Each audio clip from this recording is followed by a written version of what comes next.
Expand your vocabulary with our Core 2000 Words ebook. It's free and packed with essential expressions that you'll use on a daily basis. Start building your vocabulary today. Click the link in the description below to download your free German ebook before it's gone.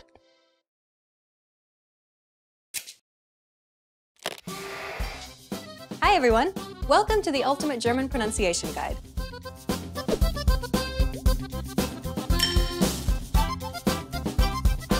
In this series, you'll master German pronunciation. Proper pronunciation is essential in German, and in this series, you'll learn it in a fast, comprehensive, and easy way. In this first lesson, you'll learn about the building blocks of the German pronunciation system that will help you in future lessons. The letters used in German are the same as the letters you use in English, with the exception of one new letter and some letters with 2 dots over them. But be careful not to fall into a very common trap. As you're learning to speak correctly, you shouldn't concern yourself with all the letters. That's right, forget them. You care about the sounds of German, and here they are. There are 28 consonant sounds and 17 vowel sounds. You can form every single word in German by using these sounds. Still seem complicated? Well, how about this? Of the 28 consonant sounds in German, you already know 20 of them. That's right. If you're a native English speaker, then you already make these sounds every day. You can also ignore 7 of the vowel sounds for the same reason.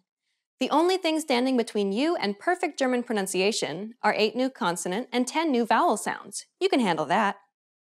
Now let me introduce Alisa, who will be helping you to master these new sounds. Hallo, ich bin Alisa.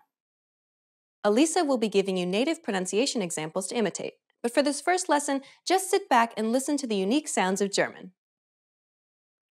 Nicht, Apfel, Rost, Rübe, Schmarrn, Zahl, Kuchen, bearbeiten, füllt, über, Fuß, Seele, Öl, aber, Hölle, Ober, Wasser, Bahn. In the next lesson, we'll look at the top 5 pronunciation mistakes German learners make. You'll want to make sure not to fall into these common traps. After that, we'll begin going through the vowels and consonants of German. This is your chance to learn how to correctly say all of the words you just heard. We'll finish up the series by covering some special topics that will really make your German sound natural. To close this lesson, here's a question for you. Why is it important to spend time on learning proper pronunciation, even if you're already an advanced speaker? The answer? You will be understood, and this will help you build more confidence as you communicate in German.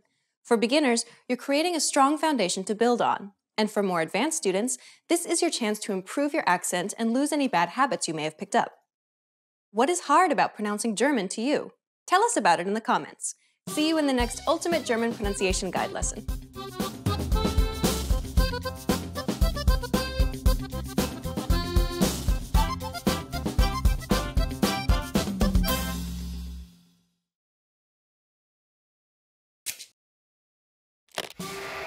Hi everyone!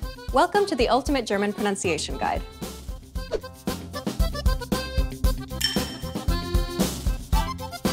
In this lesson, you'll learn the top 5 German pronunciation mistakes to avoid. These are common mistakes that students of German tend to make, so pay close attention and make sure that you don't make these same mistakes too. Are you ready? Then let's get started. Number 1. Pronouncing German words with an English accent. English and German have many words in common, so the tendency is to pronounce them as you would pronounce them in English. Compare a few English words with their German derivatives. Pretzel, Brezel, bagel, Bagel, cobalt, Kobalt, Autobahn. Autobahn. The difference is quite obvious. Be sure to always pronounce words using German consonant and vowel sounds when speaking German. Get out of the habit of pronouncing these words as you would in English. While it may feel unnatural to say these words in a different manner than what you're used to, realize that it actually sounds more natural to native German listeners. Number 2. Under-enunciating vowels and final syllables. While both English and German have vowel reductions of some sort, English is much more lax than German. This means that many English speakers tend to under-enunciate vowels. The same applies to final syllables as well. Take, for example, Ich habe mir heute ein Stück Kuchen gegönnt. learners of German would often be unclear in these problem areas. The problem gets worse when an indirect or direct object is involved, as this makes it even more difficult for a listener to understand what it is exactly you're trying to say. In meinem Auto habe ich eine Spinne entdeckt. Ich habe mir einen Koffer gekauft. As you can see, both markers for the indirect and the direct object are quite similar. If you do not enunciate the endings clearly, you'll be difficult to understand. Number 3, using the wrong intonation. Students of German often use the incorrect pitch when saying a complete sentence or question.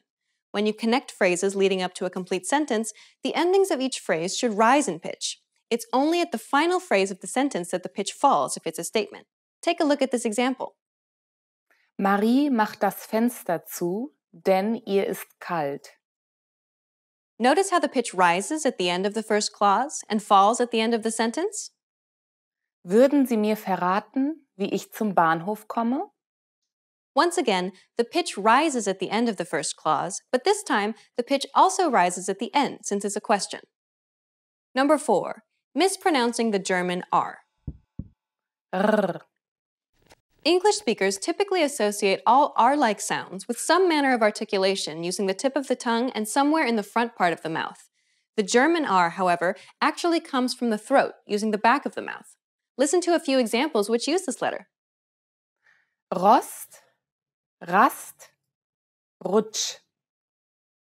We'll take an in-depth look at pronouncing German R sounds in Lesson 6.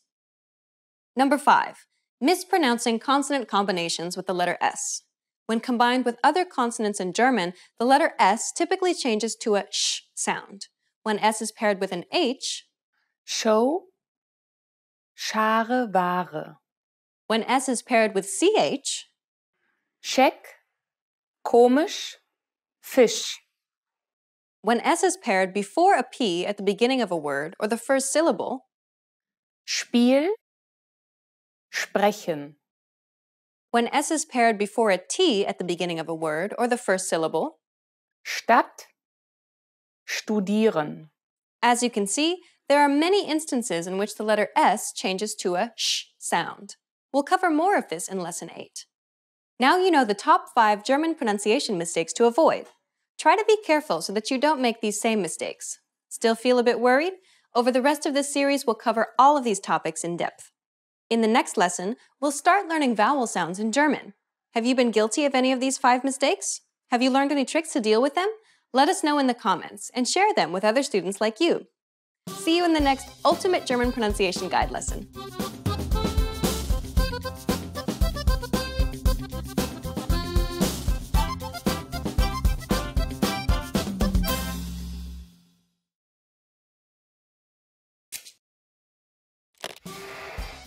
Hi everyone, welcome to the Ultimate German Pronunciation Guide.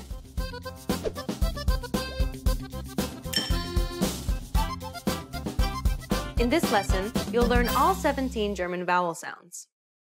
A, A, A, Ö, E, Ö, Ä, Ä, E, I, Ü, I, Ü, O, O, U, U. With these sounds, you can pronounce any vowel that could possibly appear in German. Some vowels may be hard for you to distinguish, especially for English speakers, so make sure you listen carefully. Are you ready? Then let's get started. The first vowel is A, maximal, Wasser, Dach. It's very similar to the A sound in the word pat, though not as whiny. Try moving your tongue further back into the mouth so that it assumes a more centralized position. It should sound a little deeper as a result, and instead of a whiny sound, it now has a darker quality to it. The resulting vowel should sound somewhere in between the A sounds of the words pat and bra. Listen to Elisa. A, A,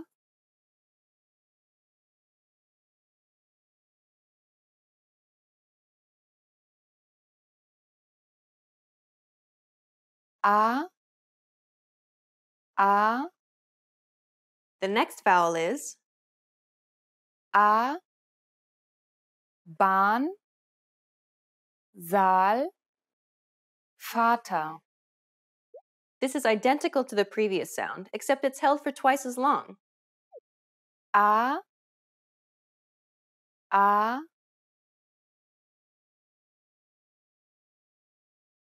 A, A, The next vowel is A, oder, aber, ober.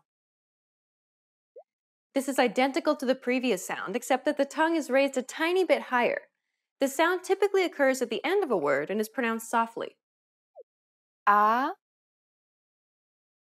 A,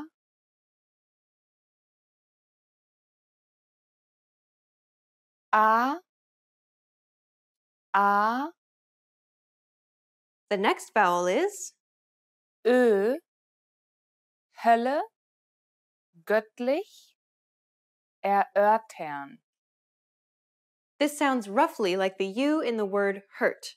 To pronounce this sound, however, try saying the E sound in the word red while rounding your lips. Ö, Ö, Ö,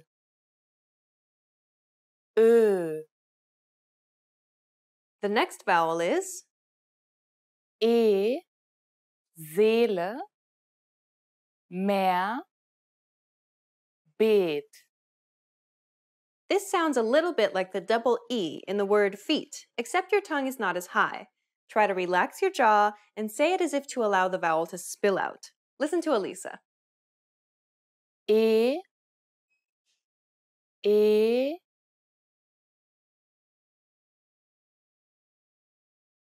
E,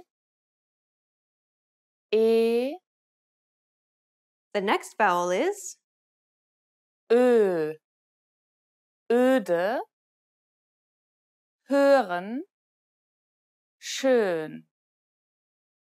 This is identical to the previous sound, except that the lips are rounded. Try to say the word play while rounding your lips.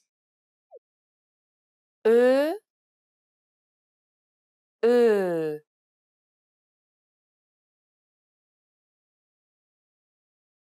Ö, Ö. The next vowel is hätte, Männer, Bett. It's identical to the E sound in the word red. Ä, Ä.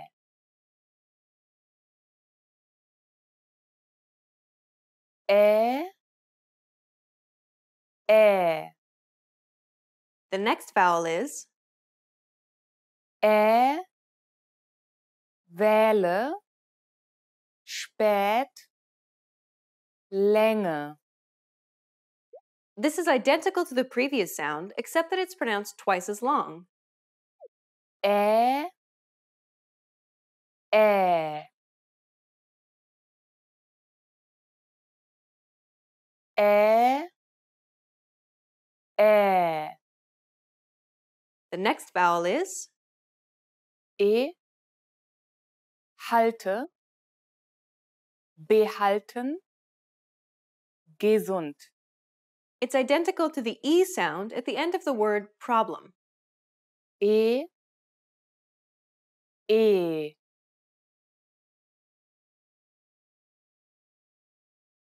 E, E. The next vowel is I, viel, Bibel, Ziel. It's identical to the double E sound in the word see. I, I.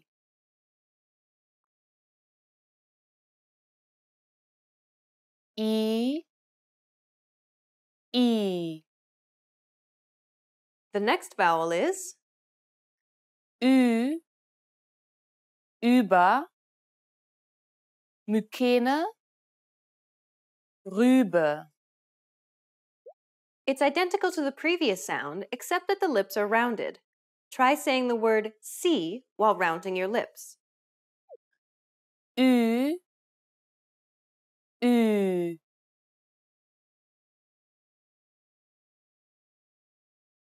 Ü, Ü.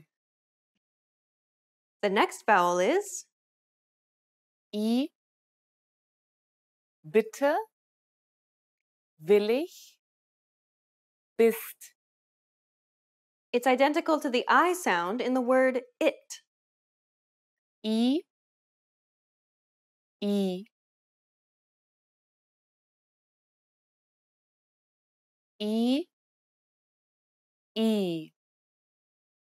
The next vowel is Ü. Füllt, Rhythmus, schützen. It's identical to the previous sound, except that the lips are rounded. Try saying the word it while rounding your lips. Ü, Ü. Ü, Ü. The next vowel is O, voll, kommen, Ort. It's identical to the OU sound in the word ought. O, O. O, O. The next vowel is O, oder, Boot, Moos. This is very similar to the previous sound, except your tongue is positioned a little bit higher. It's quite similar to the O sound in the word O, though be careful not to carry over the W sound too much. Listen to Elisa. O, O.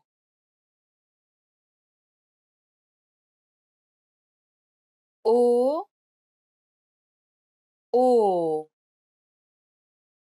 The next vowel is U, Fuß, Blume, Hut. It's identical to the double O sound in the word boot. U, U.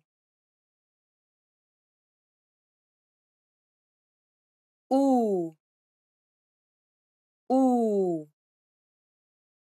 And the last vowel is U. Schutz, kurz, Putz. It's identical to the double O sound in the word took. U, U.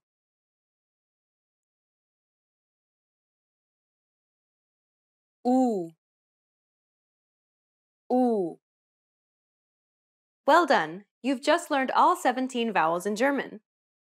A, A, A, Ö, E, Ö, Ä, Ä, E, I, Ü, I, Ü, O, O, U, U.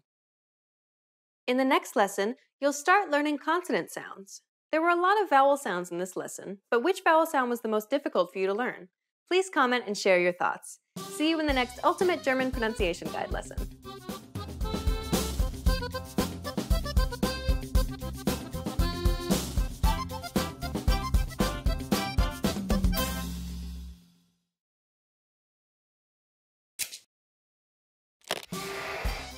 Hi everyone! Welcome to the Ultimate German Pronunciation Guide.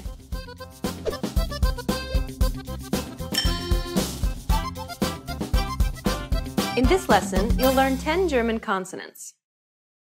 B, ch, d, f, g, h, j, k, l, m.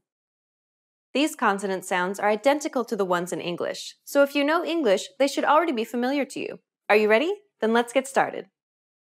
The first consonant is B, Ball, like the B in the word buy. B, B,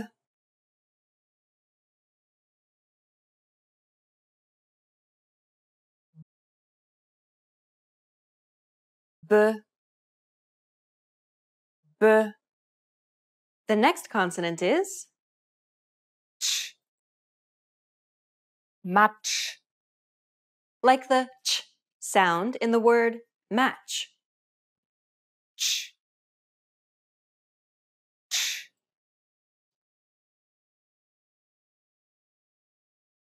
ch, ch, The next consonant is d, dann, like the D in the word dad. d, d, d, d. The next consonant is Fass, like the F in the word find.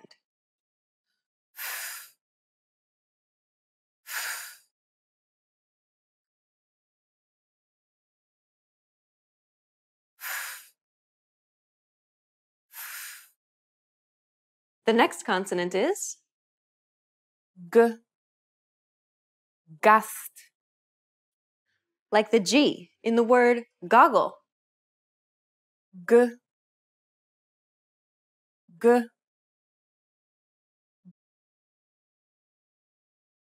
g, g. The next consonant is H, Hass, like the H in the word hat.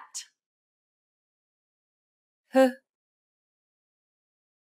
H,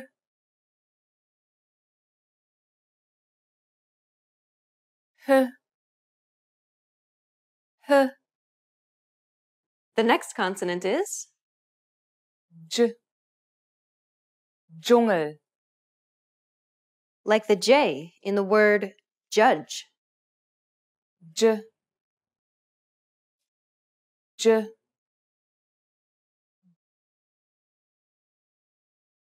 J, J. The next consonant is K, Kalt, like the K in the word kite. K, K,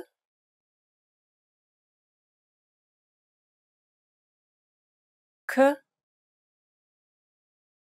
K. The next consonant is L, lassen, like the L in the word last. L, L, L, L. The final consonant is Maus, like the M in the word must. mm, mm,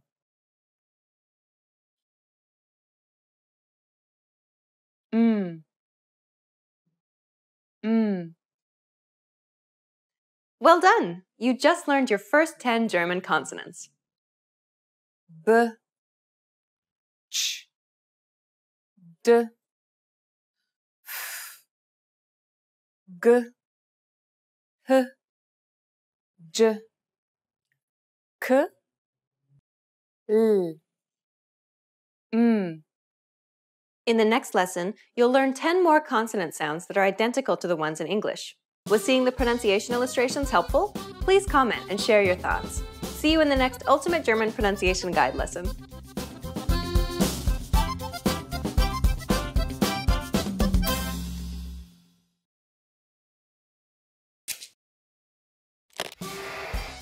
Hi everyone! Welcome to the Ultimate German Pronunciation Guide.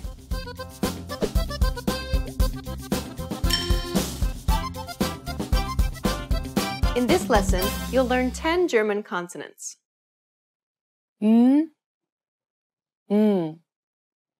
P, S, Sch, J, T, V, Y, Z. These consonant sounds are identical to the ones in English, so if you know English, they should already be familiar to you. Are you ready? Then let's get started. The first consonant is Naht, like the N in the word nice. N,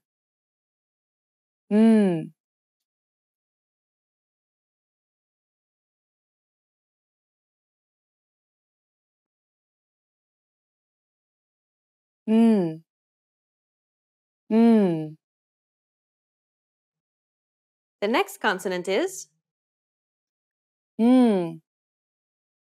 Lang, like the ng sound in the word sing. N,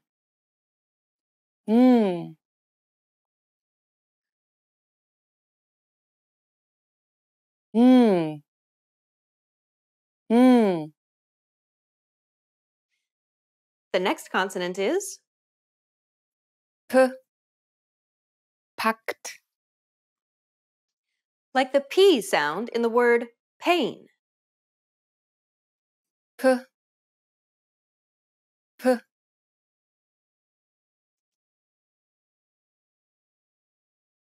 P, P,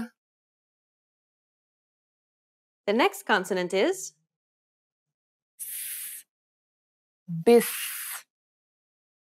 like the S in the word sand.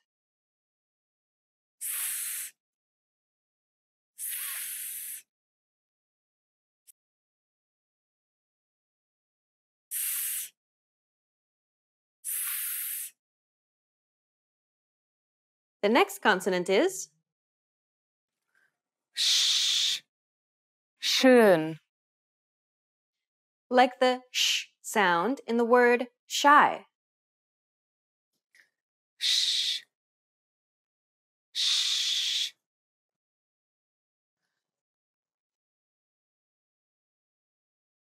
Sch, Sch. The next consonant is J, Genie, pronounce it as you would pronounce the S in the word measure. J, J,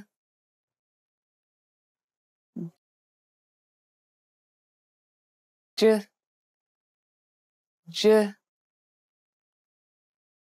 The next consonant is T, Tal, like the T in the word take. T, T,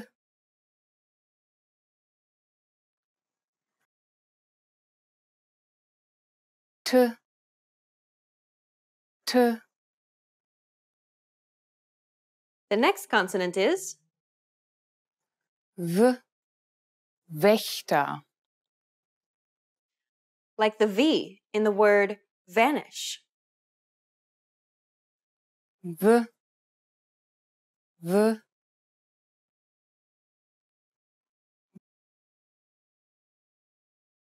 W, W, The next consonant is J, Joch, like the Y in the word you. J, J,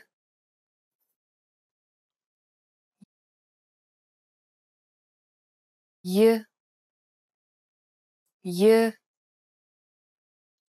The final consonant for this lesson is Z, sauber. like the Z in the word zebra. Z, Z,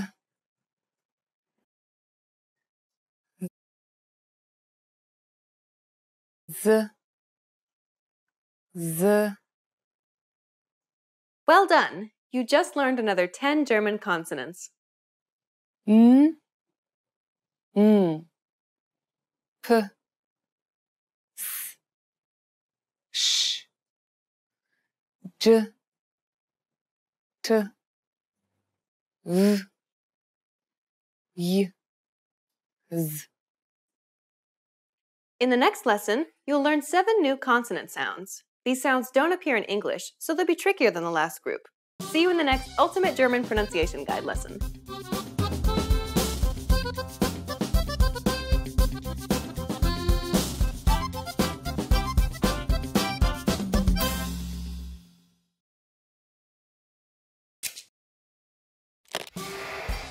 Hi everyone! Welcome to the Ultimate German Pronunciation Guide.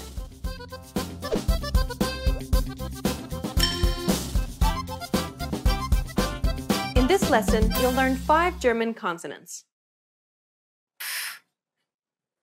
R, R, R, S. These consonant sounds do not appear in English, so they'll be trickier than the last group. Be sure to practice them because these are the unique sounds that learners often get wrong. Are you ready? Then let's get started. The first consonant is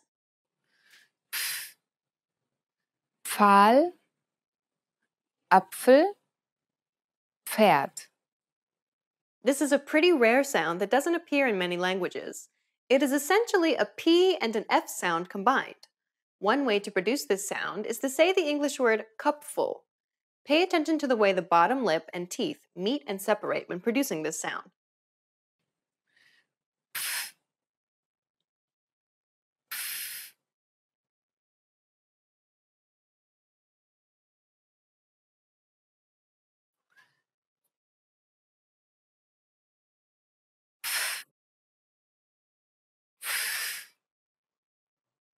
The next consonant is R, Rost, Rast, Rennauto. Do you know that fleshy part that hangs down from the roof of your mouth? It's called the uvula. Narrow that section with the back part of your tongue until you start making a sound. It sounds a bit like the noise you make when you're gargling. This sound is voiced, meaning you should feel vibrations coming from your throat. R, R,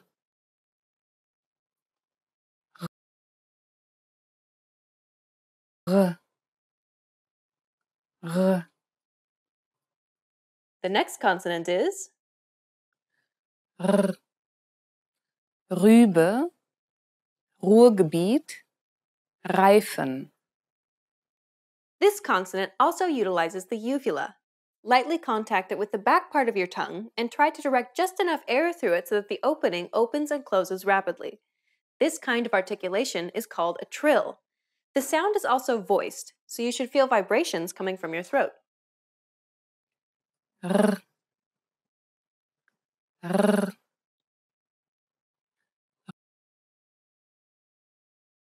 R, R. The next consonant is Schmarrn, Grüße, Start. This is also known as a rolled R or rolling your R's. Lightly contact the gums directly behind your top teeth with the tip of your tongue and try to direct just enough air through it so that the opening opens and closes rapidly, as if fluttering or vibrating. It almost sounds like a rapid D sound. One useful trick is to repeat the words butter or ladder really, really quickly. Eventually, you'll produce the rolled R sound. Yet another trick is to think of olden day movies. Do you remember how Dracula first introduced himself? Like Dracula, Try to say it like this multiple times. You want to focus on the D and R sound in the word Dracula. This very quick transitioning from the D to the R can sometimes allow you to produce the rolled R sound. Okay, let's break this sound down.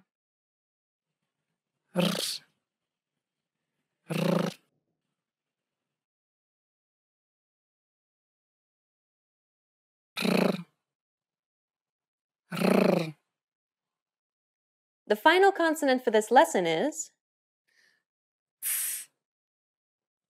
Zahl, Zweck, Zorn. This consonant sound is like a combination of a T and an S sound. It starts off as a T sound, but ends with a S sound. Here's a great tip. You can produce this sound by saying the word cats. So one trick is to bounce off of the ending when trying to pronounce this consonant sound.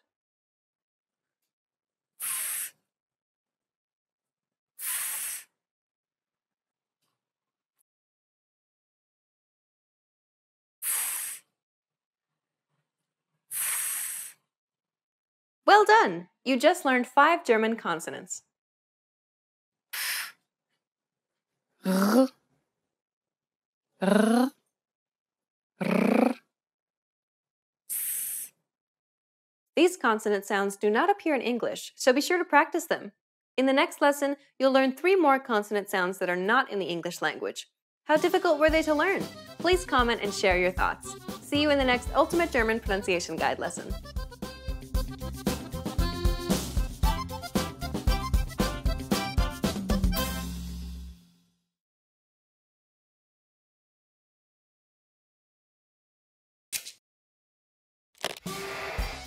Hi everyone, welcome to the Ultimate German Pronunciation Guide.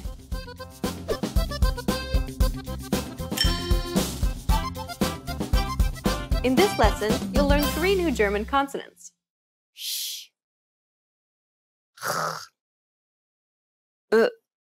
When you listen to a German conversation, at a certain point you might think that somebody may be a bit sick, clearing his or her throat, but in fact they are consonant sounds in the German language.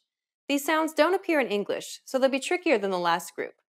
Be sure to practice them because these are the unique sounds that learners often get wrong. Are you ready? Then let's get started.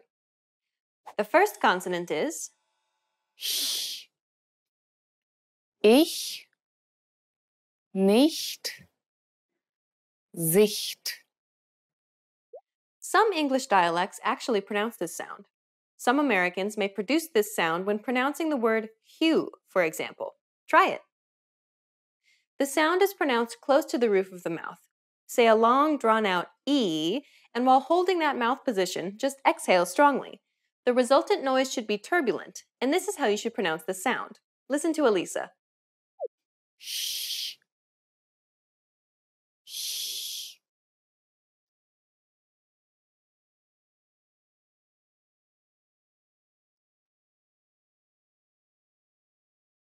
Sh, sh.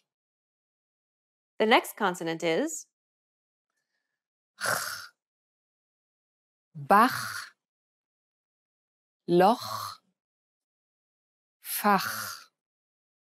This is exactly like a prolonged K sound. The trick is to make a K sound and slowly blow a constant stream of air until you get a turbulent sound. The key is blowing without cutting off the airstream completely, while allowing the back of the mouth to lightly touch the fleshy part near the roof of your mouth.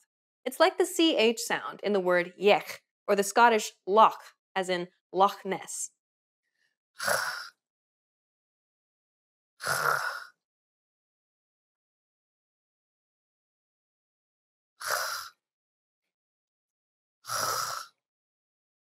Both of these sounds are commonly represented as CH in written German.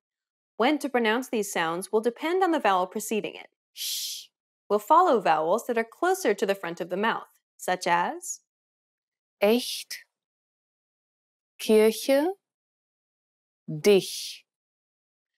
while will follow vowels that are closer to the back of the mouth, such as Acht, Koch, Buch. Another thing to note is that the following suffixes will always be pronounced Sh, For example, hastig, lustig, richtig, Hündchen, Kätzchen, Kuchen. Here are two useful sentences to help you practice these two sounds. Dieses Buch ist doch zum Lachen. Ich brauche es echt nicht. Ich möchte jeden Mittwoch Pfirsichkuchen essen. The final consonant for this lesson is Bearbeiten, erinnern, beenden. This sound, or one can argue lack of sound, is the abrupt pause that takes place before the next sound is released suddenly. It usually appears at the beginning of every word in German that starts with a vowel. You can pronounce it by contracting your throat muscles quickly to obstruct the airflow and then releasing the pressure abruptly. Because the vocal cords are held tightly together, this prevents them from vibrating, so you should not hear anything for a short period of time. Some English speakers may produce this sound when pronouncing the word button, for example, or when they say, uh-oh. Listen to Elisa pronounce this consonant sound. Uh.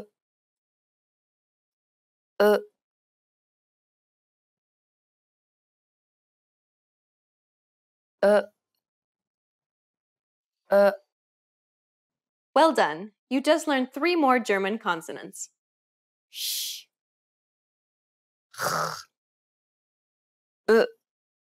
We've covered every single sound that could possibly appear in the German language. You can now properly pronounce anything in German. Isn't that great? How difficult were they to learn? Please comment and share your thoughts. See you in the next Ultimate German Pronunciation Guide lesson.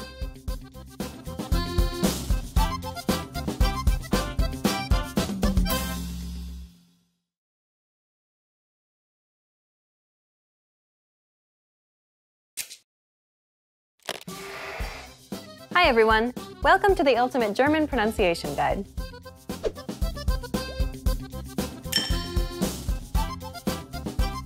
In this lesson, we'll cover diphthongs and combinations with the letter S in German. First, let's talk a bit about German diphthongs. A diphthong refers to 2 vowel sounds that are pronounced together within the same syllable. You can kind of think of it like gliding from one vowel to the next very quickly, almost as if to blend the 2 sounds together. English has diphthongs as well. Take the word loin, for example. It's not pronounced lo-in, but loin. Or the word foul. It's not fo-ul, but foul. Notice the difference? Okay, now let's have a look at some of the most common diphthongs in German. When the letter A is followed by a U, the 2 vowel sounds merge. A, U, Au, Haus. It's like the vowel sounds in the English word house. Listen to a few examples.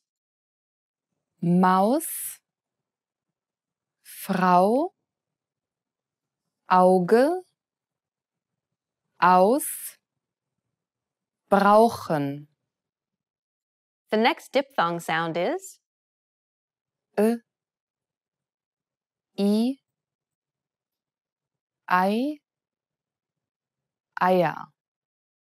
It's like the vowel sounds in the word kite. Listen to a few examples. Bayern, Mai, Meier. The next diphthong sound is U, Eu, heute. It's like the vowel sounds in the word noise. Listen to a few examples. Feuer, Freude, Leute, Häuser, Fräulein. Okay, got the hang of it? Well, that's all for diphthongs. Now let's move on to combinations with the letter S. Much like English, the sound changes when S is combined with other consonants. In German, when the letter S is combined with H or CH, the entire syllable becomes a sh sound, like the sh in the word ship. Show, Schare, Ware, Scheck. Komisch, Fisch. When the letter S is followed by a P or a T, the S itself changes to a sh sound. P. Sp. Spiel. Sprechen. Sparen. The same applies with S and T. S. T. St. Stadt. Studieren. Standort. Okay, that's all for combinations with the letter S. In this lesson, we covered diphthongs in German and combinations with the letter S. In the next lesson, we'll cover stress, rhythm, and intonation. Does your language have similar diphthongs and rules with the letter S? Let us know in the comments. See you in the next Ultimate German Pronunciation Guide lesson.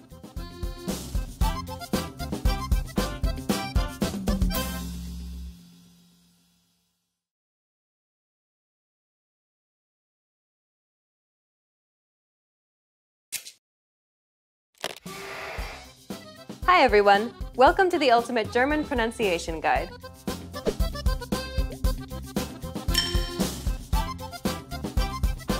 In this lesson, we'll cover stress, rhythm, and intonation in German. Stress refers to the prominence or relative emphasis placed on certain syllables in a word. When you say unbelievable in English, for example, do you notice how li is accentuated? That's because it's pronounced longer and louder than all of the other syllables. This happens all the time in English and in German. Like in English, if you stress the wrong syllable in German, it will sound very unnatural. Therefore, it's important to know which syllable to stress when pronouncing German words. The general principle is to stress the first syllable of a word. Arbeiter. Trinken. This works for most words in German. However, there are always exceptions. Loan words or names, for example, will preserve the stress rules from their language of origin. Gustav. There are many more exceptions to this, including a few irregular ones, so it's best to just stick to the general rule of stressing the first syllable whenever you use a word that you're unfamiliar with, and then later check with a dictionary or a native speaker and imitate how they say it. Next is rhythm in German. Fortunately, rhythm in German is stress-timed like English. Each syllable in German is not pronounced for the same amount of time. Some syllables are actually said longer or shorter than other syllables. This makes sense because we know that German words contain stress, which not only makes some syllables louder, but also longer. Therefore, it would make sense that stressed syllables will be said for longer than non-stressed syllables. But did you know that non-stressed syllables are actually shortened and said softer as a result? Like in English, this happens all the time in German. Compare a sentence in German that is said overemphasized to one which you would hear in everyday conversation. Wir wollen gehen. Wir wollen gehen. Listen to another example. Wir haben es gesehen. Wir haben's gesehen. Okay, let's move on. Finally, we have intonation. German intonation is very similar to English. For example, the pitch falls at the end of declarative or imperative sentences. Ich gehe arbeiten. Mach das Fenster zu. Marie macht das Fenster zu. If the sentence is continuing, however, the pitch will rise at the end of the first and any subsequent clauses up until the end of the sentence where it has a falling pitch. Marie macht das Fenster zu, denn ihr ist kalt. Most questions in German will end with a rising pitch. Hast du Hunger? Magst du Fußball? Hat Peter eine Katze? Unlike English, though, German questions can sometimes have a falling intonation as well. This is typical of what, when, why, and where questions that contain a presupposition or make an assumption in which the result is likely. Was für eine Katze hat Peter? Here, the speaker is asserting that Peter has a cat, so the question has a falling pitch. Here's another example. Wie ist das Wetter heute? Questions that have a falling pitch are generally quite informal and can sometimes be used to signify annoyance or strictness. For example, if a parent is talking to their child and wants to communicate strictness, the question would have a falling pitch at the end. Hast du deine Hausaufgaben gemacht? In this lesson, we covered stress, rhythm, and intonation in German. In the next lesson, we'll review the material that we covered in this series. Were there more things similar to English than you thought? Please comment and share your thoughts. See you in the next Ultimate German Pronunciation Guide lesson.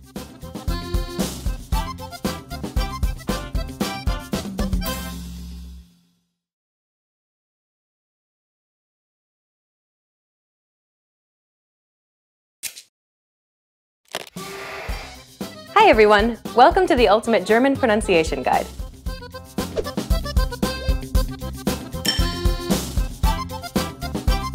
You've made it to the last lesson. Do you feel more confident about speaking in German now? In the previous lessons, you learned all the core elements of German pronunciation. In this lesson, we'll bring everything together and practice making complete sentences in German. Make sure to practice out loud with this lesson. You know all the parts and pieces, but can you speak German with a natural accent? If you've been quiet up until now, be sure to speak out loud with Elisa's examples. We're making the jump to real phrases that you might use in Germany, so let's go. How would you pronounce this sentence? Give it a shot. Das Zebra rennt in den Stall. Das Zebra rennt in den Stall. The letter Z should be pronounced like the TS sound at the end of the word cats. What about the German R? Remember that it's pronounced at the throat using the back of the mouth. Try one more time after Elisa. Das Zebra rennt in den Stall. Das Zebra rennt in den Stall. How about this one? Take a moment to try and figure out how to pronounce this phrase. Remember everything you learned about consonant and vowel sounds. Das Kätzchen springt sehr weit. Das Kätzchen springt sehr weit. Did you pronounce the CH correctly? Remember, you should be using the blade of your tongue to restrict the airflow at the roof of your mouth. What about the pronunciation of the letter S? Did you get it right? Remember that the letter S turns into an SH sound when it is following a P or T and is the first syllable of a word. Try once more. Das Kätzchen springt sehr weit. Das Kätzchen springt sehr weit. Before we move on, are you pronouncing these out loud? If you are, then great. If not, then you need to be. Make sure to practice aloud with Elisa. Here's the next one. Am Straßenrand sitzen ein paar Kinder. Am Straßenrand sitzen ein paar Kinder. When you're unsure where to place the stress, the general rule is to stress the first syllable of a word. Emphasize the syllable by saying it a little bit louder and longer than the following syllable, which, as a result, is softened and shortened. Listen to Elisa and try again. Am Straßenrand sitzen ein paar Kinder. Am Straßenrand sitzen ein paar Kinder. Here's your final sentence. Think for a while and try saying it out loud. Wir sind heute ziemlich spät dran, nicht wahr? Wir sind heute ziemlich spät dran. Nicht wahr? While most of the time the pitch rises at the end of a question, if it's a what, why, when, or where question that is asserting something, the pitch will fall instead. Try once more. Wir sind heute ziemlich spät dran. Nicht wahr? Wir sind heute ziemlich spät dran, nicht wahr? How did it go? Do you feel like you have a better accent than you did at the beginning of this series? What parts of German pronunciation are still difficult for you? Good luck as you continue studying German. Bye!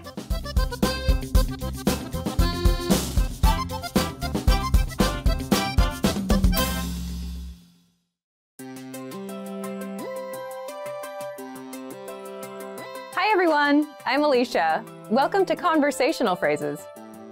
We've found that the best way to learn a language is to speak it from day one, and the best way to start speaking is to learn phrases that you'll use in real conversations.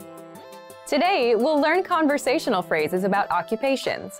After watching this video, you'll be able to talk about your job and ask what somebody does for a living. And if you want to learn more vocabulary, phrases, and example sentences you can use in real-life situations, click the link in the description to download your occupation PDF cheat sheet for free. Now, let's take a look at some conversational phrases. Listen to the dialogue. Was machen Sie beruflich? Ich bin Künstler. Listen to it again, now with the English translation. Was machen Sie beruflich? What do you do?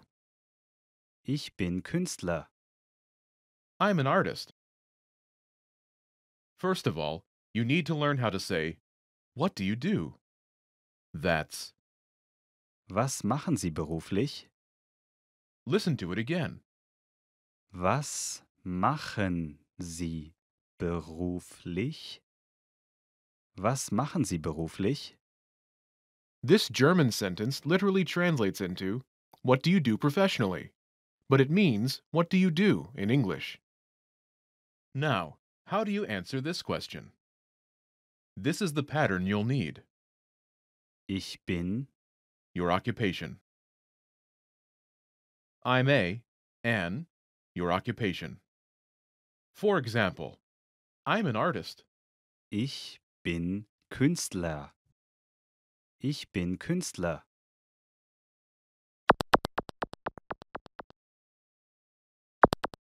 Here are a few more professions you can use with the same pattern. Police officer, Polizist. Polizist. Polizistin, Polizistin, teacher, Lehrer. Lehrer. Lehrerin, Lehrerin, doctor, Arzt. Arzt.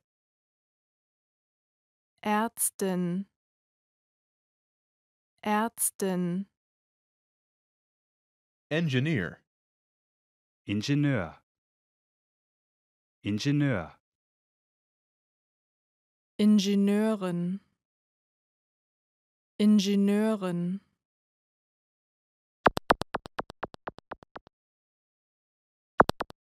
Now, listen to some examples. Was machen Sie beruflich? Ich bin Lehrer. Was machen Sie beruflich? Ich bin Arzt. Was machen Sie beruflich? Ich bin Ingenieur.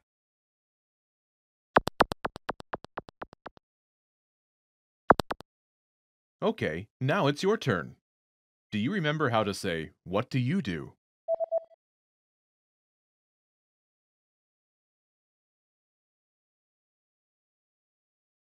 Was machen Sie beruflich? Imagine you're a doctor. Do you remember how to say, doctor?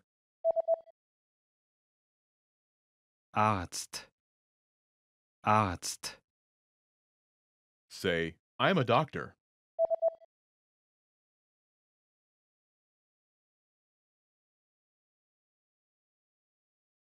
Ich bin Arzt. Now answer the question saying that you are a doctor. Was machen Sie beruflich?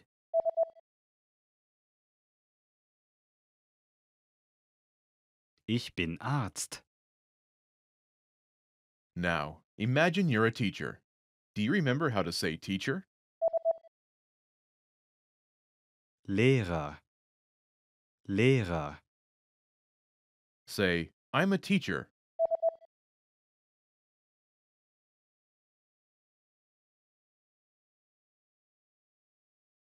Ich bin Lehrer. Now, answer the question saying that you are a teacher. Was machen Sie beruflich?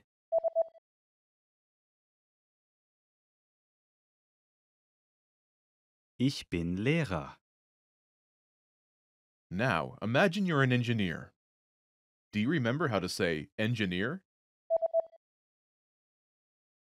Ingenieur. Ingenieur. Say, I'm an engineer.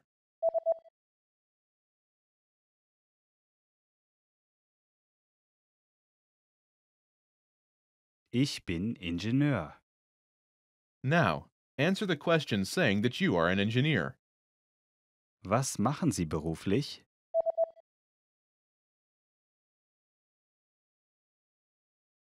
Most people who learn a foreign language learn it so that they can one day have real-life conversations with native speakers.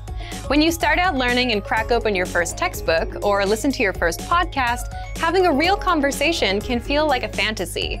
When everything about a language feels new, it can be overwhelming. But this couldn't be further from the truth. While it does take a significant amount of time and effort to become fluent, having a conversation might not be as far off as you think. In this video, we'll look at 3 ways you can boost your conversational skills and start talking to native speakers. Number 1, find native speakers and practice with them. It's unlikely you live near a big group of native speakers to practice with.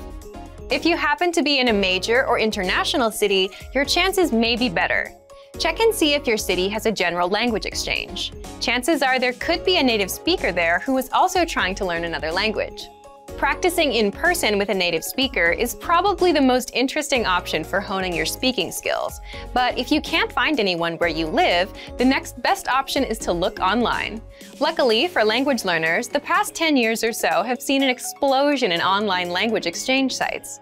On these websites, you can search for someone who is a native speaker of your target language and is also learning your native language.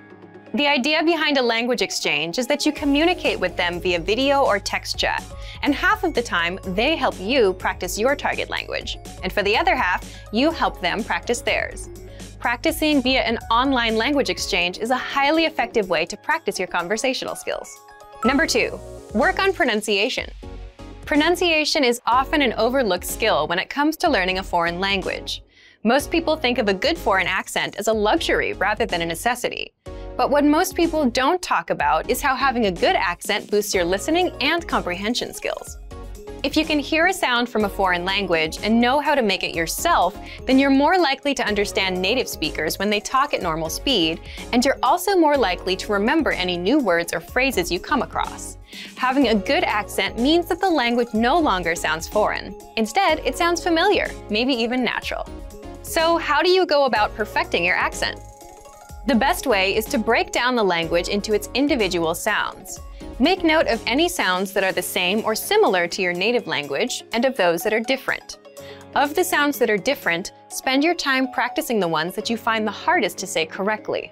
After you're comfortable with the individual sounds, you can start linking together words and phrases. This is where accent practice starts to get really fun and interesting. Get your hands on some native speaker audio from a TV show, song, or podcast. Play the audio back and listen closely a few times. Take note of how words blend together in speech. Then, do your best to imitate what you hear, trying to match the speaker's emphasis and intonation. Our language learning program's playback feature is perfect for this. Record yourself and compare it to the original recording. Rinse and repeat until you're comfortable with the audio selection, and then move on to something more difficult. This is how you can break through the accent barrier and really start to make the language your own. Number 3, learn phrases, not just individual words. Learning grammar and individual words is great, but it's not the only approach you should take if you want to speak fluently.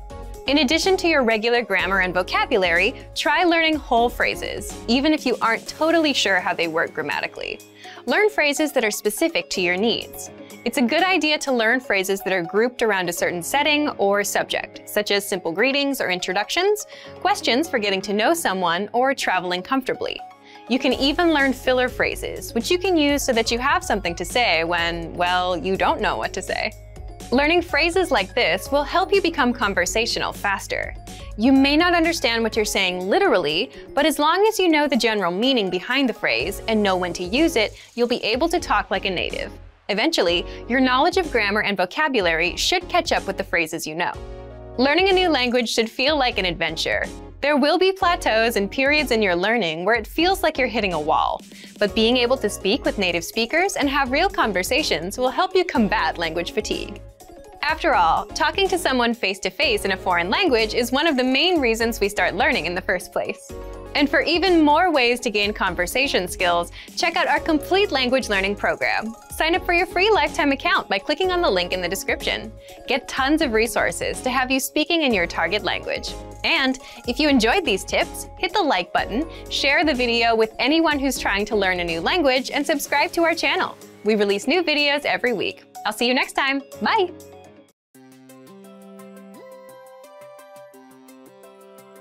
Hey everyone, Alicia here. Welcome to Conversational Phrases. We've found that the best way to learn a language is to speak it from day one. And the best way to start speaking is to learn phrases that you'll use in real conversations.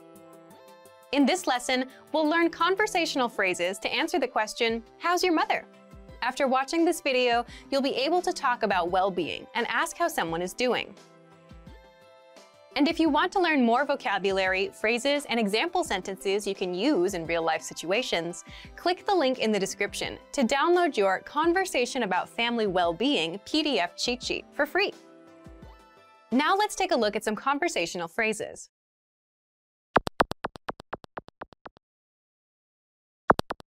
Listen to the dialogue. Wie geht es deiner Mutter? Es geht ihr gut. Once more with the English translation. Wie geht es deiner Mutter? How's your mother? Es geht ihr gut. She's fine. First of all, you'll need to learn how to say, how's your mother? That's, Wie geht es deiner Mutter? listen to it again. Wie geht es deiner Mutter? Wie geht es deiner Mutter? This German sentence literally means, how goes it for your mother? But it translates as, how's your mother? In English. Now, how do you answer this question? The pattern is, Es geht ihr? state of well-being. She is state of well-being, in English. For example, she's fine. Es geht ihr gut. Es geht ihr gut.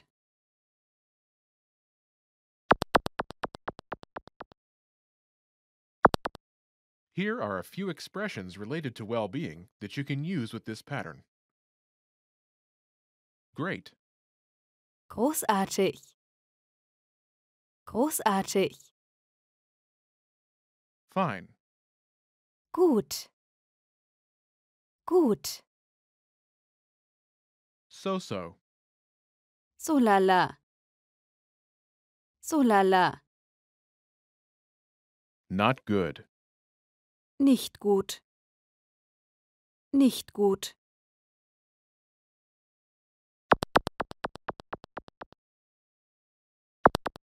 Let's look at some examples. Listen and repeat or speak along with the native speakers. Wie geht es deiner Mutter? Es geht ihr großartig. Wie geht es deiner Mutter?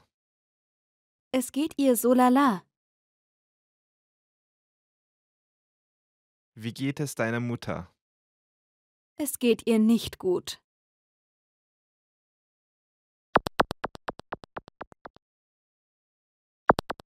Okay, now it's your turn. Do you remember how to say, "How's your mother?"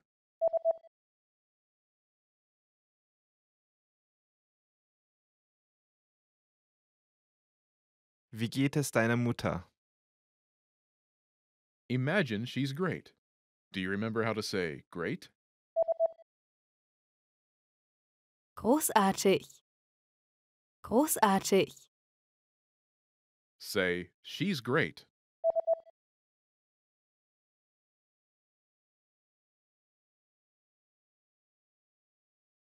Es geht ihr großartig. Now, answer the question saying she's great. Wie geht es deiner Mutter?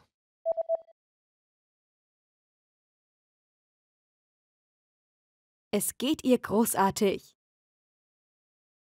Now imagine she's so-so. Do you remember how to say so-so? So lala. So lala.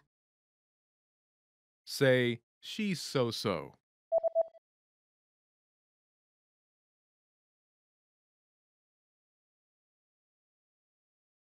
Es geht ihr so lala. Now, answer the question saying she's so-so. Wie geht es deiner Mutter?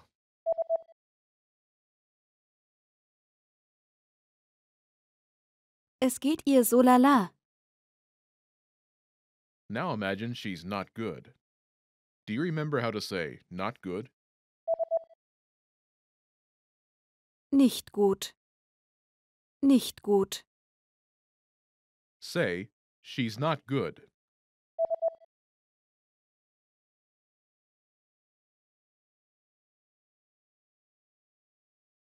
Es geht ihr nicht gut.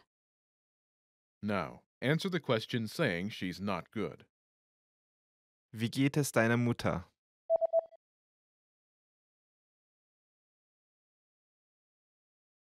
Es geht ihr nicht gut. You've studied for a while and are ready to talk to people and practice what you've learned. But where do you start? Starting a conversation in a new language can seem a bit intimidating. How do you just jump into it? In this video, we'll look at 5 ways to start conversations.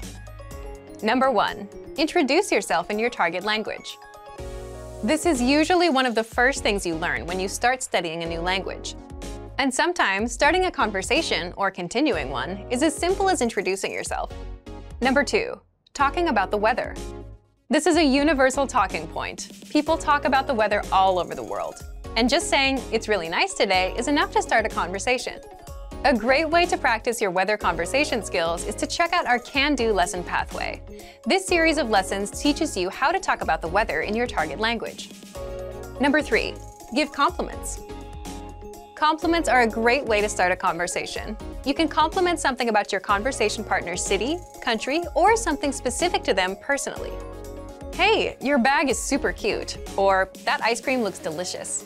These kinds of compliments can lead to further conversation about what you complimented. In this case, it could be fashion or a local restaurant. This is a great way to make quick connections with people. Number 4. Ask for help.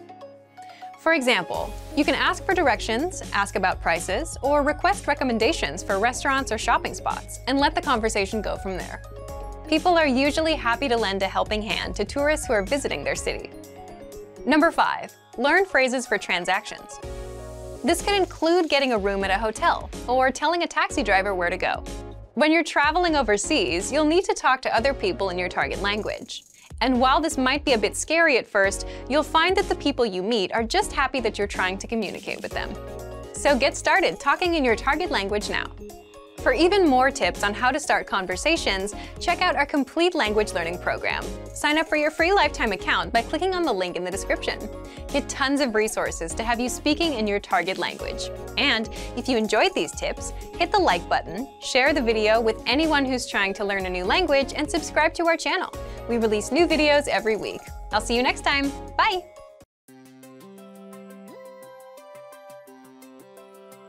Hey everyone, Alicia here. Welcome to Conversational Phrases. We've found that the best way to learn a language is to speak it from day one. And the best way to start speaking is to learn phrases that you'll use in real conversations. In this lesson, we'll learn conversational phrases to answer the question, "What's the matter?" After watching this video, you'll be able to make complaints and ask someone else if they're having any issues. And if you want to learn more vocabulary, phrases, and example sentences you can use in real-life situations, click the link in the description to download your Making Complaints PDF cheat sheet for free. Now let's take a look at some conversational phrases.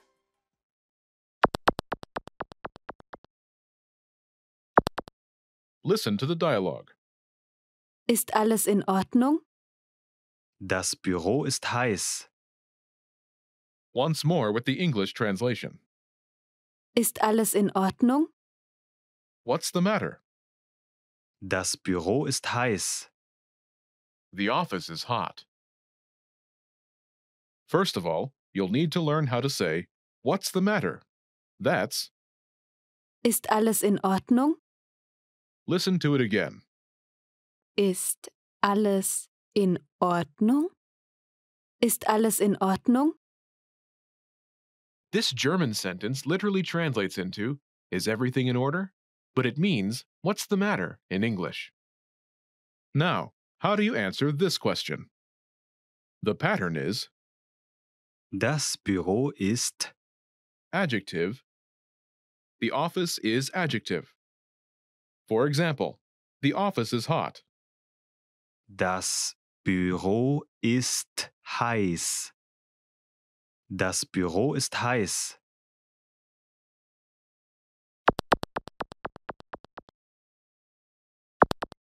Here are a few more examples you can use with the same pattern to make complaints. Hot, Heiß. Heiß. cold, Kalt. Kalt. noisy, Laut. Laut. dirty, Schmutzig. Schmutzig.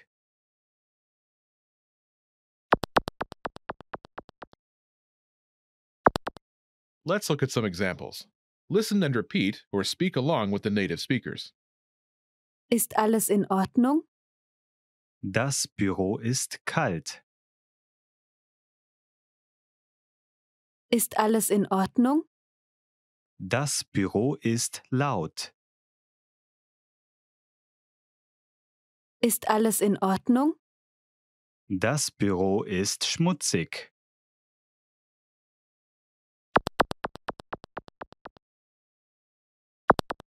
Okay, now it's your turn. Do you remember how to say, "What's the matter?"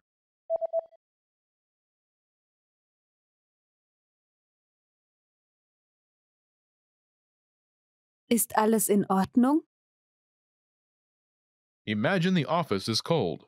Do you remember how to say cold? Kalt. Kalt. Say, the office is cold.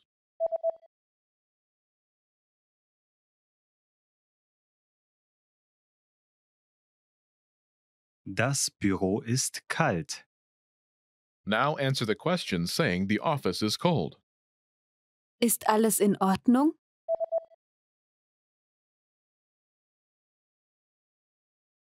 Das Büro ist kalt. Now imagine the office is noisy. Do you remember how to say noisy? Laut. Laut. Say, the office is noisy.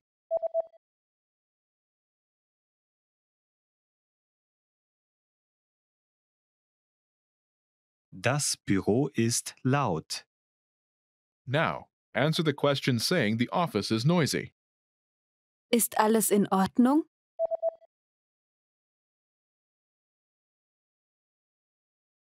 Das Büro ist laut. Now imagine the office is dirty. Do you remember how to say dirty? Schmutzig. Schmutzig. Say, the office is dirty.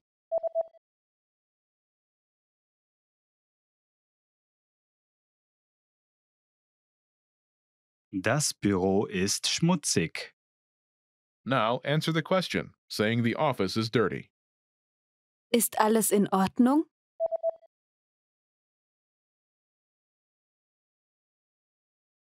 Das Büro ist schmutzig. Want to speak your target language with confidence and impress native speakers? When learning to speak a new language, you have lots of things to think about, including grammar, vocabulary, and pronunciation. Because you're thinking of all of these things and trying to speak, it can be difficult to communicate with confidence, especially in the beginning. This is why it's helpful to make confidence-building exercises part of your language learning process. In this video, you'll learn 7 ways to boost your confidence. 1. Read out loud. This might seem pretty basic, but it's a great way to practice speaking. Reading aloud lets you practice speaking without having to think about grammar or things to talk about. Reading out loud lets you focus on your pronunciation and the rhythm of the language. It can help you learn to speak more smoothly and quickly, without even thinking about it. If you're using our lessons, read the dialogue out loud as you listen. You can read along with the dialogue tool, the lesson notes, or the transcript. 2. Read like a child. This might sound strange, but think about children learning to read. They go slow and sound everything out. Maybe it takes 2 or 3 tries before they read a new word smoothly, and a few more tries before they can read it at a natural pace. This example applies to language learning too. If you find a complex sentence in something you're reading, read it slowly at first, then speed up. With practice, you'll be able to say it easily. It might feel a bit silly to speak very slowly, but this kind of practice can help you identify tough sounds you might miss or say incorrectly when reading quickly. 3. Use the dialogue breakdown tool. If you're using our site, this is a great tool to take advantage of. It breaks down lesson conversations into individual lines. You can listen to the audio for each line, learn what each line means, and can reread and review as much as you want. 4. Use the voice recorder to record and compare yourself with native speakers. Just click on the microphone icon next to each line in the dialogue section. You can use this tool to perfect your pronunciation if you like, but this is also something you can use to work on speaking with confidence at native level speed. You'll find this tool in the dialogue section of all of our lessons. 5. Repeat and review old lesson conversations. Reviewing what you've studied in the past is the best way to make sure you maintain what you've learned. Go back to older lessons, download the lesson dialogue tracks, and re-listen to the conversations again and again. Or you can reread the dialogue lines from previous lessons until you've mastered them all. 6. Shadow conversations. Repeat what you hear out loud. This tactic is important, but it can be tricky when you're doing a brand new lesson. If you're reviewing dialogues from lessons you've done though, it's super easy to do. Just listen to the dialogue and repeat what you hear. Shadowing means mimicking the speaker as soon as they speak, following their intonation and rhythms as closely as possible. 7. Send recordings to your Premium Plus teacher. If you want to speak with confidence, there's no better confidence boost than feedback from a native speaker, and you get just that with a Premium Plus teacher. You can record yourself reciting a lesson dialogue or any dialogue of your own, and your teacher will give you specific tips on how to improve. From the tips your teacher gives you, choose at least one and practice, practice, practice. Being able to react quickly and with confidence in a conversation is typically not something you can do on your first try, but if you continue practicing, you'll gradually find yourself speaking with ease. And for even more ways to build your speaking confidence, check out our complete language learning program. Sign up for your free lifetime account by clicking on the link in the description. Get tons of resources to have you speaking in your target language. And if you enjoyed these tips, hit the like button, share the video with anyone who's trying to learn a new language, and subscribe to our channel. We release new videos every week. I'll see you next time. Bye!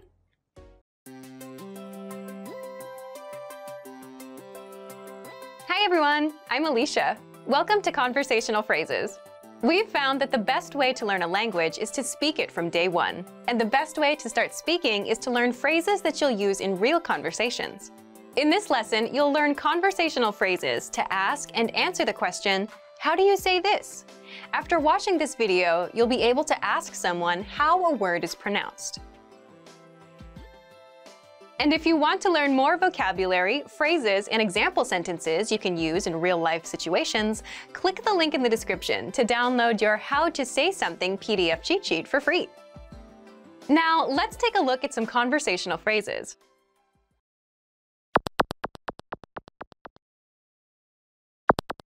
Listen to the dialogue.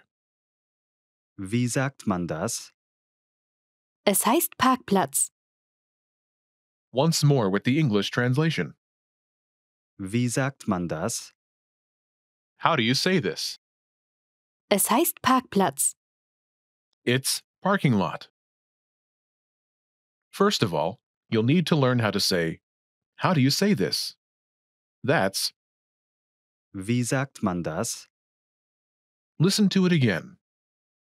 Wie sagt man das? Wie sagt man das? Now, how do you answer this question? The pattern is Es heißt, word. This German sentence literally translates into, it is called word, but it means it's word in English. For example, it's parking lot. es heißt Parkplatz. Es heißt Parkplatz.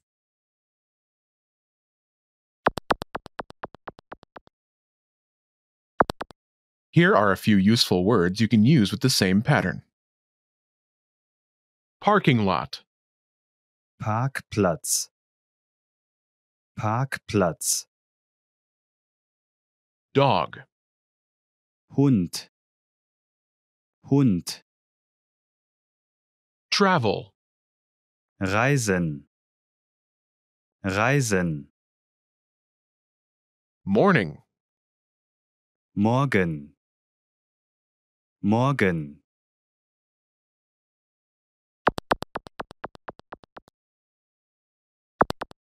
Let's look at some examples. Listen and repeat or speak along with the native speakers. Wie sagt man das? Es heißt Hund. Wie sagt man das? Es heißt Reisen. Wie sagt man das? Es heißt morgen.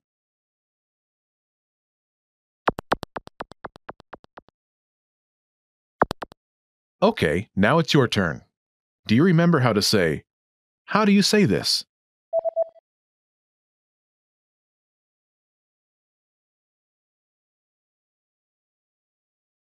Wie sagt man das? Imagine it's the word dog. Do you remember how to say dog? Hund. Hund. Say, it's dog.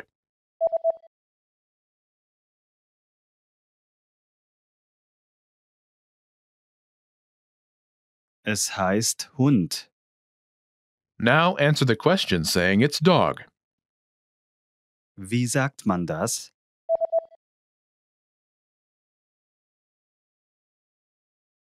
Es heißt Hund. Now imagine the word is travel. Do you remember how to say travel? Reisen.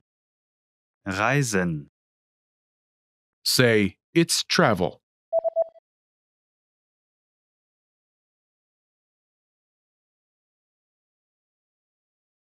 Es heißt Reisen. Now answer the question saying it's travel. Wie sagt man das?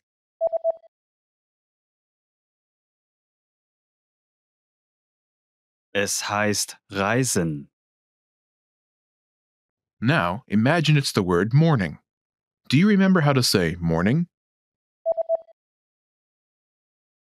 Morgen. Morgen.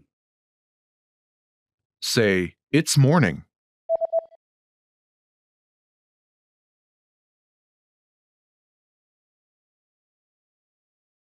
Es heißt morgen. Now answer the question saying it's morning. Wie sagt man das?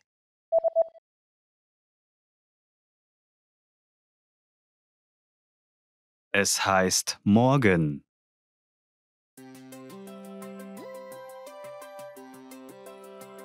Hi everyone, I'm Alicia. Welcome to Conversational Phrases.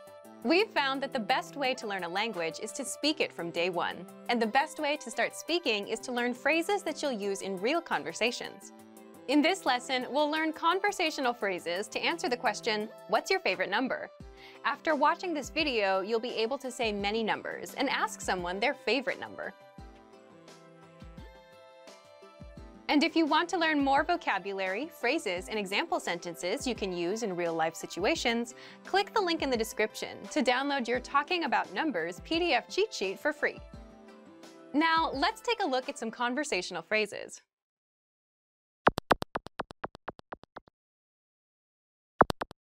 Listen to the dialogue. Was ist deine Lieblingszahl? 7. Once more with the English translation. Was ist deine Lieblingszahl? What's your favorite number? 7. It's 7. First of all, you'll need to learn how to say, what's your favorite number? That's, Was ist deine Lieblingszahl? listen to it again.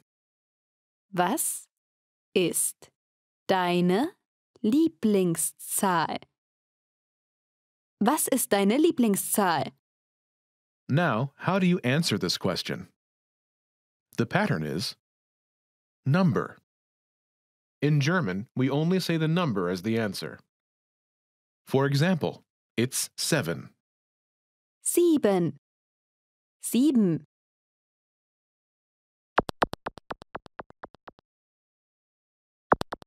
Here are a few more numbers you can use with the same pattern. 7, 7. 7. 2, 2. 2. 4, 4. 4. 9, 9. 9.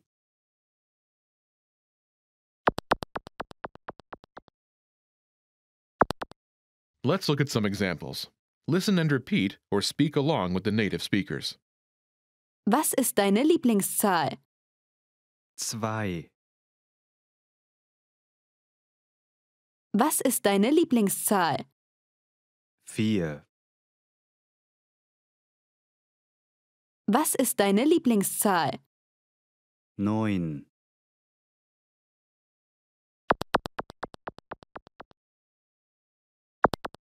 Okay, now it's your turn. Do you remember how to say, what's your favorite number?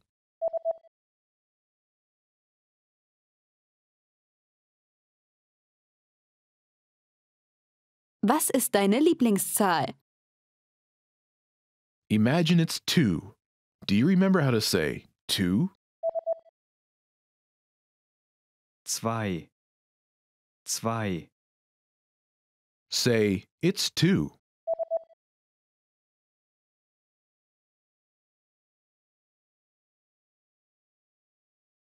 Zwei. Now answer the question saying, it's 2. Was ist deine Lieblingszahl?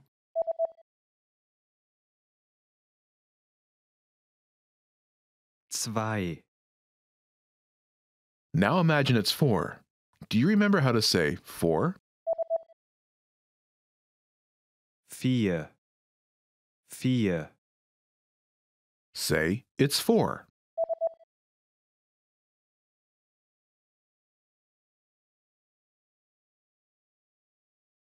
Vier. Now answer the question by saying, it's 4. Was ist deine Lieblingszahl?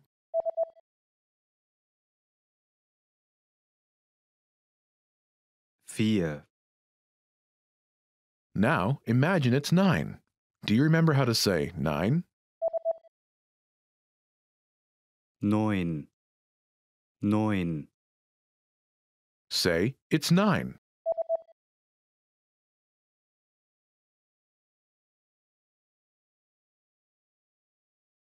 Neun. Now, answer the question saying, it's 9. Was ist deine Lieblingszahl?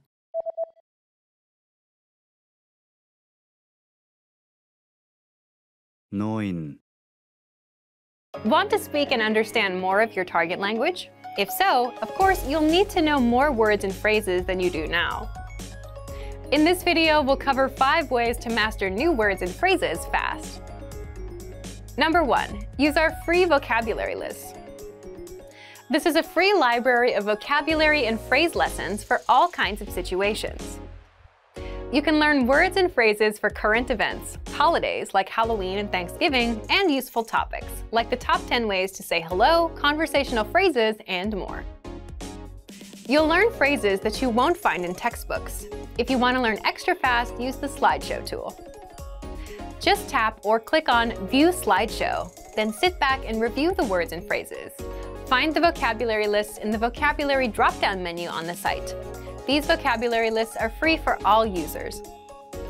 Number 2, take the audio and video lessons. One of the best ways to learn new words is by hearing and using them in conversations. This is because it gives you the opportunity to understand how the words are actually used. In every lesson dialogue, you'll likely come across some words you don't know. But don't worry, because our teachers translate everything. When you hear the conversation again at the end of the lesson, you'll be familiar with the words you didn't know at first. Number 3, learn with our 2000 most common words list. A quick question. How many words do you think you need for conversational fluency? 3,000? 5,000? It's actually not as many as you think. Language experts say you need about 1,500 words to reach conversational fluency. With our 2000 most common words list, you'll get access to key vocabulary words you need to boost your conversation skills. The words are broken down into simple categories, such as adjectives, nouns, verbs, food, drinks, numbers, months, and so on. So you can go category by category and focus on what you're most interested in first.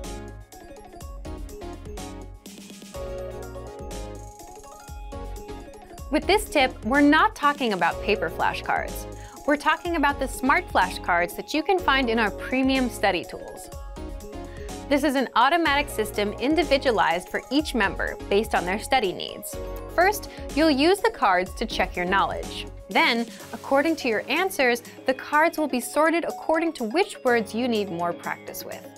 Words that you struggle with will be shown to you more and more. You'll see words that you know well less often. This system helps you study more efficiently. It displays the words you need to work on and knows when you should refresh your knowledge. This helps make sure you don't forget vocabulary. In every study session, these cards will help you refresh your memory on the words you learned last time and introduce new words. Number 5, use the words. After you learn a new word, using it right away is crucial to remembering it. So, when you're done with a lesson or a vocab list, here's something you can do. Leave a comment. Make up a sample sentence and post it in the comment section. Write it down in a notebook, or shadow the word with a lessons dialogue. Our language learning program is full of tools that can help you speak more. Just pick one and get started. If you want to unlock all of these study tools, check out our complete language learning program. Sign up for your free lifetime account by clicking on the link in the description.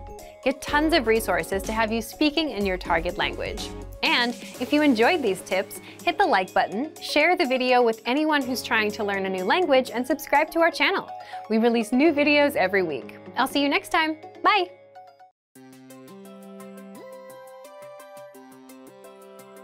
Hi everyone, I'm Alicia. Welcome to Conversational Phrases. We've found that the best way to learn a language is to speak it from day one. And the best way to start speaking is to learn phrases that you'll use in real conversations. In this lesson, we'll learn conversational phrases to answer the question, what kind of movies do you like? After watching this video, you'll be able to talk about movies and ask other people about their favorite kinds of movies. And if you want to learn more vocabulary, phrases, and example sentences you can use in real-life situations, click the link in the description to download your Talking About Movies and TV PDF cheat sheet for free. Now, let's take a look at some conversational phrases.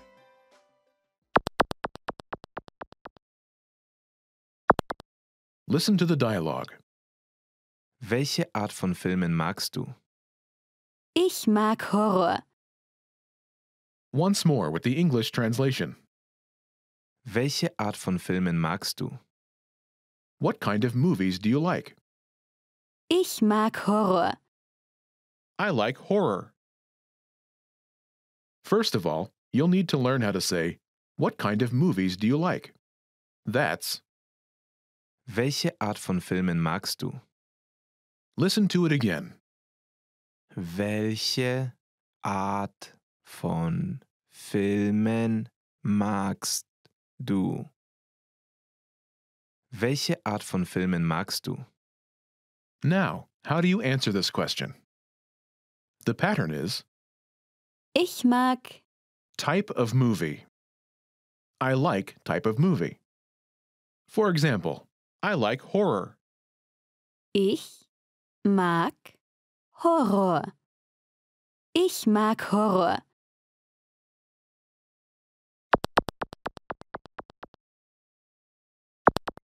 Here are a few more kinds of movies you can use with the same pattern to talk about movies.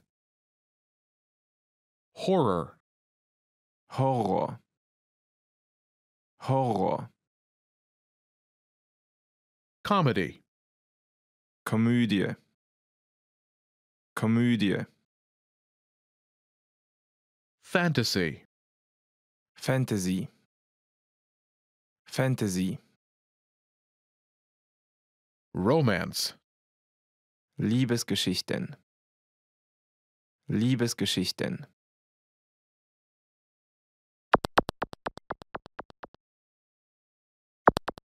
Let's look at some examples. Listen and repeat or speak along with the native speakers. Welche Art von Filmen magst du? Ich mag Komödien.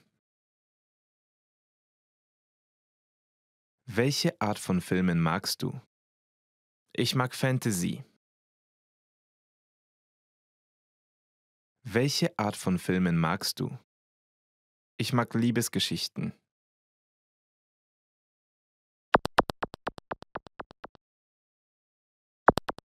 Okay, now it's your turn. Do you remember how to say, what kind of movies do you like?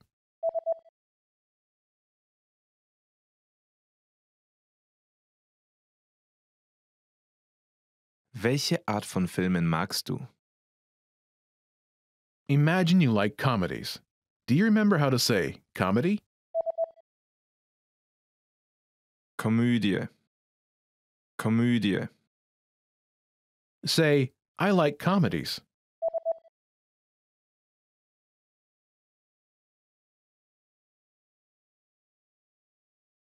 Ich mag Komödien.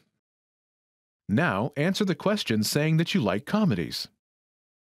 Welche Art von Filmen magst du?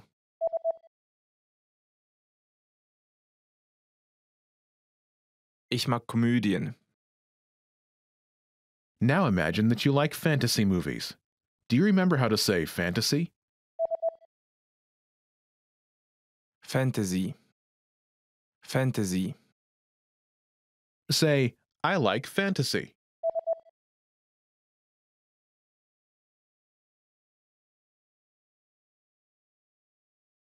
Ich mag Fantasy. Now, answer the question saying you like fantasy movies. Welche Art von Filmen magst du?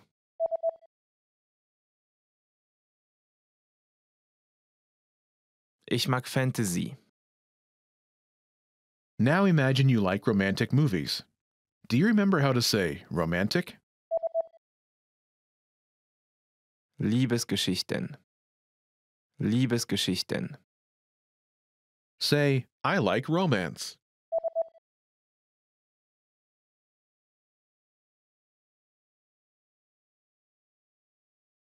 Ich mag Liebesgeschichten.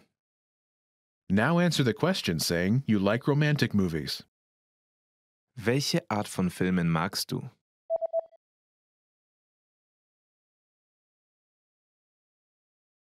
Ich mag Liebesgeschichten.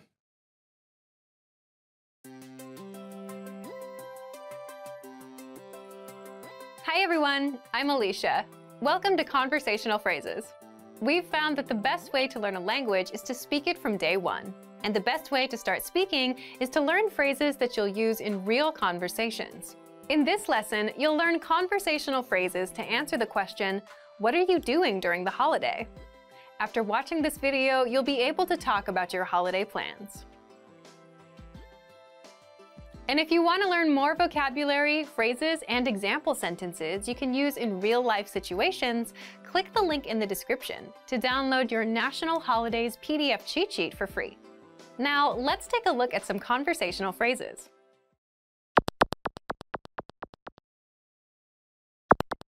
Listen to the dialogue. Was machst du am Pfingstmontag? Ich plane, an den Strand zu gehen. Once more with the English translation. Was machst du am Pfingstmontag? What are you doing for Whit Monday? Ich plane, an den Strand zu gehen. I'm planning to go to the beach. First of all, you'll need to learn how to say, "What are you doing for Whit Monday?" That's Was machst du am Pfingstmontag? Whit Monday is a religious holiday that falls on the Monday after Pentecost, which commemorates the descent of the Holy Spirit upon the earliest members of the Christian Church. Listen to it again. Was machst du am Pfingstmontag? Was machst du am Pfingstmontag? Now, how do you answer this question? The pattern is Ich plane. plan. I'm planning to plan. For example, I'm planning to go to the beach. Ich plane, an den Strand zu gehen. Ich plane, an den Strand zu gehen.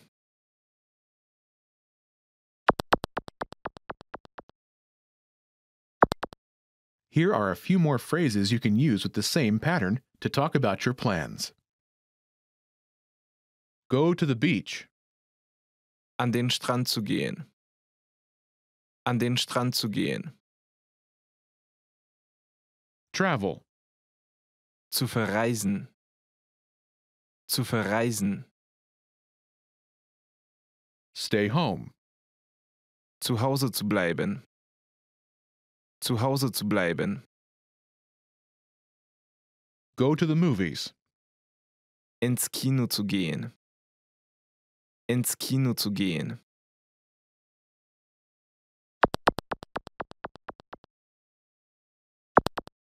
Let's look at some examples. Listen and repeat, or speak along with the native speakers. Was machst du am Pfingstmontag? Ich plane zu verreisen. Was machst du am Pfingstmontag? Ich plane zu Hause zu bleiben. Was machst du am Pfingstmontag? Ich plane ins Kino zu gehen.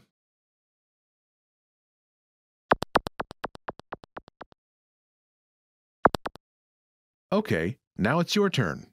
Do you remember how to say, "What are you doing for Whit Monday?"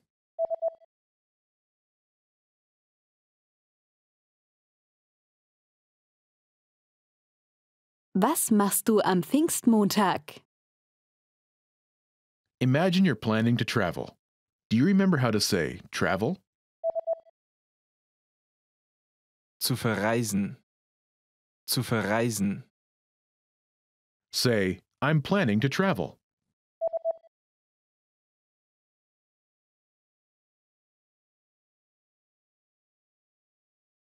Ich plane zu verreisen.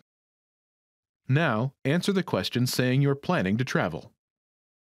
Was machst du am Pfingstmontag?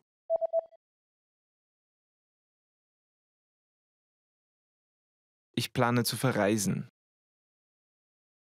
Now, imagine you're planning to stay home. Do you remember how to say stay home? Zu Hause zu bleiben. Zu Hause zu bleiben. Say, I'm planning to stay home.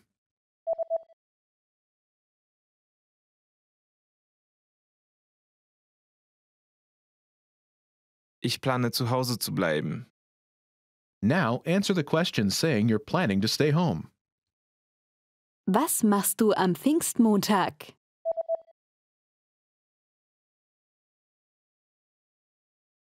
Ich plane zu Hause zu bleiben. Now imagine you're planning to go to the movies. Do you remember how to say, go to the movies? Ins Kino zu gehen. Ins Kino zu gehen. Say, I'm planning to go to the movies.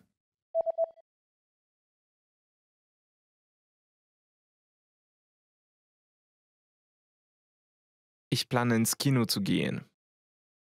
Now, answer the question saying you're planning to go to the movies. Was machst du am Pfingstmontag?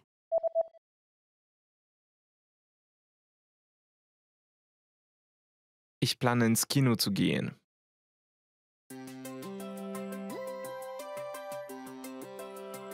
Hi everyone, I'm Alicia. Welcome to Conversational Phrases. We've found that the best way to learn a language is to speak it from day one. And the best way to start speaking is to learn phrases that you'll use in real conversations. In this lesson, you'll learn conversational phrases to use when talking on the phone. After watching this video, you'll be able to ask for someone on the phone and to put someone on hold. And if you want to learn more vocabulary, phrases, and example sentences you can use in real-life situations, click the link in the description to download your Making a Phone Call PDF cheat sheet for free. Now, let's take a look at some conversational phrases.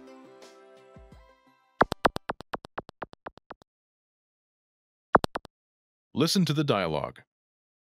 Hallo, ich würde gerne mit der verantwortlichen Person sprechen. Ja, einen Moment bitte. Once more with the English translation. Hallo, ich würde gerne mit der verantwortlichen Person sprechen. Hello, I'd like to speak with the person in charge. Ja, einen Moment bitte. Okay, just a moment. First of all, you'll need to learn how to say hello on the phone. That's Hallo. Hallo. Then you'll need to learn how to say, I'd like to speak with person. The pattern is Ich würde gerne mit person. sprechen. This German sentence literally translates as, I would gladly with person speak, but it means, I'd like to speak with person. For example, hello, I'd like to speak with the person in charge. Hallo. Ich würde gerne mit der verantwortlichen Person sprechen. Hallo, ich würde gerne mit der verantwortlichen Person sprechen. Now, how do you answer this question? Ja, einen Moment bitte. Okay, just a moment. Listen to it again. Ja, einen Moment bitte. Ja, einen Moment bitte. This German sentence literally translates as, yes, one moment please, but it means, okay, just a moment.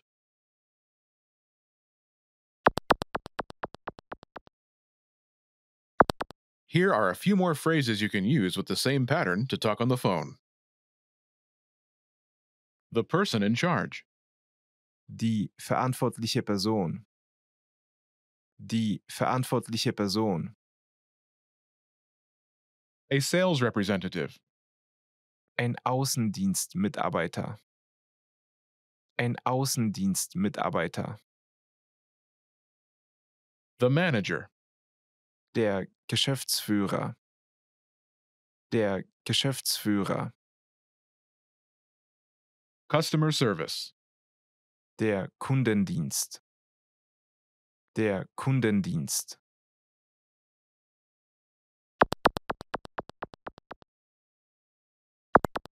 Let's look at some examples.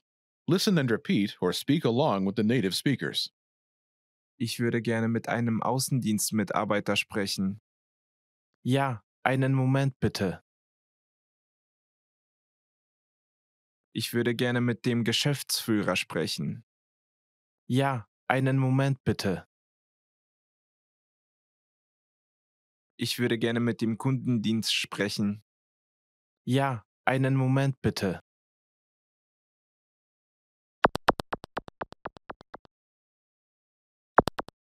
Okay, now it's your turn.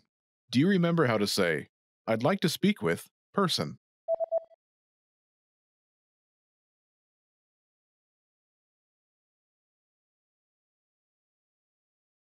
Ich würde gerne mit Person. sprechen. And how do you answer it?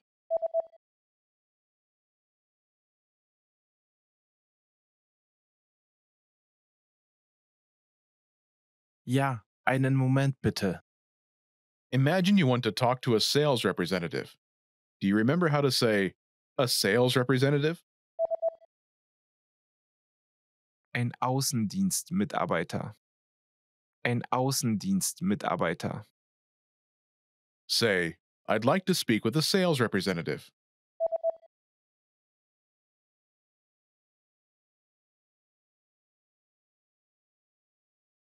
Ich würde gerne mit einem Außendienstmitarbeiter sprechen.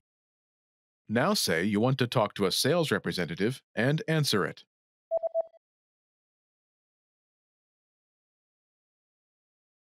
Ich würde gerne mit einem Außendienstmitarbeiter sprechen. Ja, einen Moment bitte. Now, imagine you want to talk to the manager. Do you remember how to say, the manager? Der Geschäftsführer. Der Geschäftsführer. Say, I'd like to speak with the manager.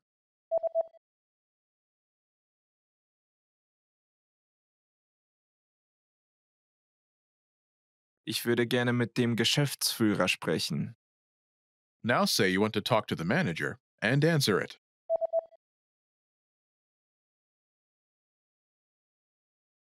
Ich würde gerne mit dem Geschäftsführer sprechen. Ja, einen Moment bitte. Now imagine you want to talk to customer service. Do you remember how to say customer service?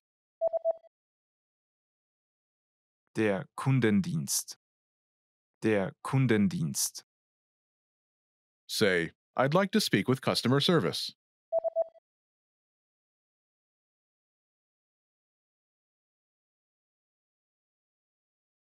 Ich würde gerne mit dem Kundendienst sprechen.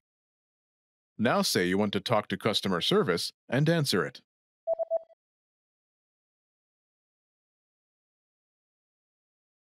Ich würde gerne mit dem Kundendienst sprechen. Ja, einen Moment bitte.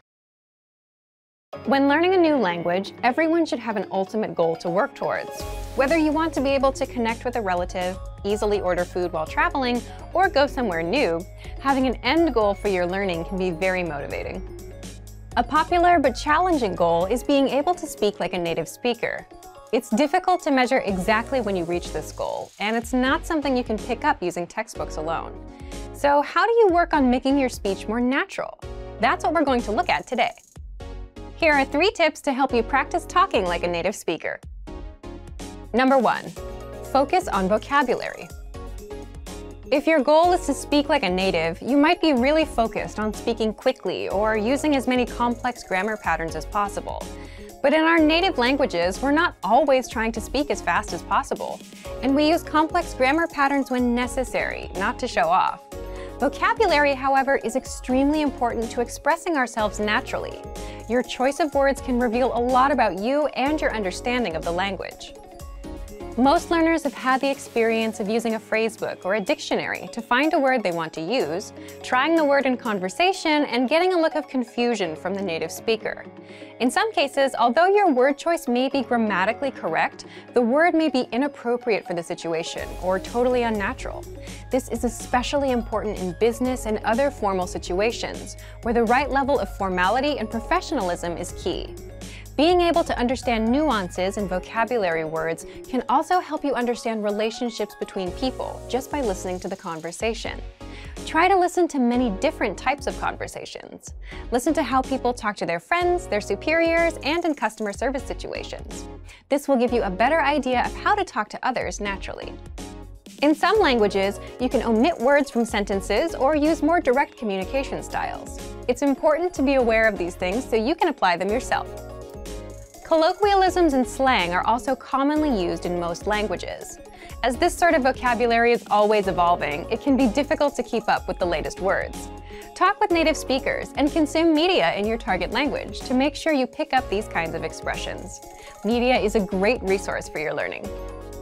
Ultimately, knowing the appropriate vocabulary to use for each situation will really help you sound more knowledgeable. Number 2, perfect your accent.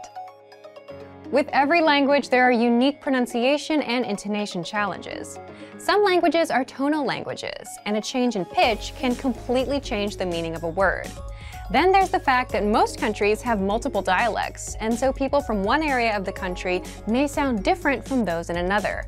So what is the best way to listen to a wide range of accents and different pronunciations? Video and audio resources are a great way to do this. YouTube is a perfect place to start because people from all kinds of different backgrounds upload videos to the platform. You can watch educational videos, daily life vlogs, cooking shows, a travel series, whatever interests you. Pay attention to the different ways people speak. Everyone is unique. And then practice speaking like them. This kind of practice can help you sound more natural.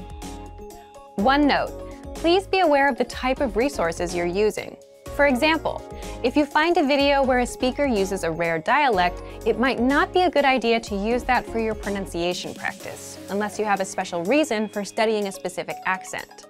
As a general rule, it's best to try to search for practice resources that use a standard form of the language you're studying. Number 3, copy what you hear. Do you remember how you learned to speak as a child? We rarely learned new words just listening to them, or reading after we learned how. When we were little kids, we imitated the sounds we heard by repeating the sounds out loud. While you're talking to a friend, watching videos, or listening to audio in your target language, you can do this to try and replicate the way they speak. Doing this will help you work on mastering the flow of the language, your accent, intonation, and pronunciation. Of course, you might also pick up some new vocabulary this way. Make sure to repeat new words often. It's a great way to make sure you remember them.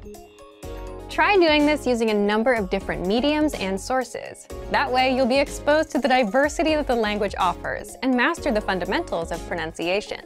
For example, you can watch and imitate several different YouTube videos and audio CDs, but try a few different sources, like different creators or different audio types, to make sure you experience a wide range of communication in your target language.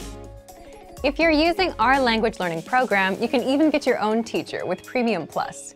Your teacher can answer questions, give assignments, and even listen to your recordings and give you advice on pronunciation. Completing these kinds of lessons with a native teacher can really boost your confidence in your speaking skills. Becoming able to speak like a native is a popular goal for many people learning a new language. It feels great to be able to communicate smoothly, especially when the people you're talking to expect basic level sentences or broken communication. Try using the tips we've shared in this video to work on improving your speaking skills. Of course, it'll take time and persistence, but the reward will be more natural communication. And for even more tips on speaking, check out our complete language learning program. Sign up for your free lifetime account by clicking on the link in the description. Get tons of resources to have you speaking in your target language. And if you enjoyed these tips, hit the like button, share the video with anyone who's trying to learn a new language, and subscribe to our channel. We release new videos every week. I'll see you next time. Bye! Want to speak real German from your first lesson? Sign up for your free lifetime account at GermanPod101.com.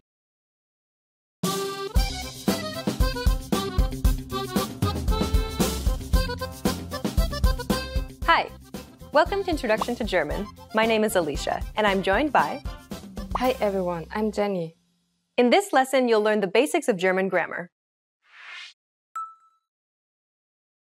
Word order refers to the order in which words are structured to form a sentence in a given language. Consider the English sentence, I ate an apple. But first, let's remove the article an here for simplicity. So we're just left with I ate apple. The basic word order for English is subject, verb, object, or SVO for short.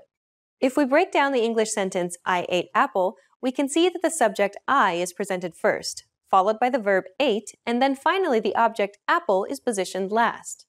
This is the basic word order for sentences in English. Now let's compare that same sentence, I ate an apple, in German. Ich esse einen Apfel.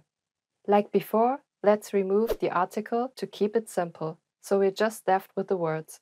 If we break down the German sentence, we get the subject ich, meaning I, Then comes the verb esse, meaning eat. And finally, we have the object Apfel, meaning apple. Ich esse Apfel. The basic word order for German then is subject, verb, object, or SVO for short. As you can see, English and German both have the same word order. This essentially means that you can create basic German sentences by exchanging English words for German words. This isn't perfect, but it's a good place to get you started. Understanding basic word order will allow you to string together the few German words you've learned to create basic sentences and to start communicating in German. In the previous section, you learned that English and German both use the same SVO word order. Let's study this aspect in a little more detail. First, let's take a look at an example in English. She sees the boy every day. We can clearly see the SVO word structure used in English, even with the adverb attached at the very end there. But what if we were to try and change the word order of this sentence? Let's swap the object and the subject around. Now we get, the boy sees she every day. As you can see, rearranging the word order of an English sentence actually changes the meaning of the sentence itself. The word order of German, on the other hand, is much more flexible than English.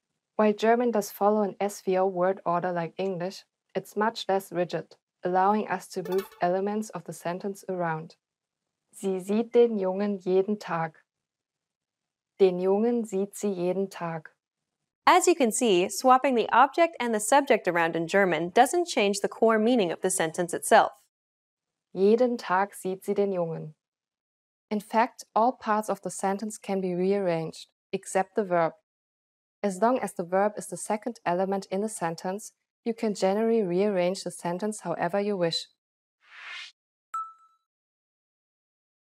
We've talked about basic sentences in English and German, but what if you wanted to give more detail to a sentence? Consider the following English sentence. I like apples because they taste good. Notice how there are two parts to this sentence. I like apples and because they taste good. We call the first part of this sentence the main clause and the second part of this sentence the dependent clause because it depends on the first part to make sense. If we break down the two parts, we can see that English sticks to the SVO word order once again. Now, let's compare the same sentence in German. Ich mag Äpfel, weil sie gut schmecken. The main clause has the verb as the second element, so this is fine. The dependent clause, however, has the verb as the final element in the sentence, not as the second element. So in fact, German sentences will always have the verb as the second element, but if there's a dependent clause, the verb in that clause will always be moved to the final position. Ich mag Äpfel, weil sie gut schmecken. Negating basic sentences in German is easy compared to English. Simply add nicht, which means not, at the end of a German sentence. Ich schlafe. Ich schlafe nicht. If you want to show that you have zero sum of something, you would add kein, which can be translated to no, depending on the sentence. Ich habe kein Geld. Ich habe keine Energie. This is a simplified way to negate basic sentences in German. Formulating questions in German is also easy. Simply swap the verb and the subject to make a sentence into a question.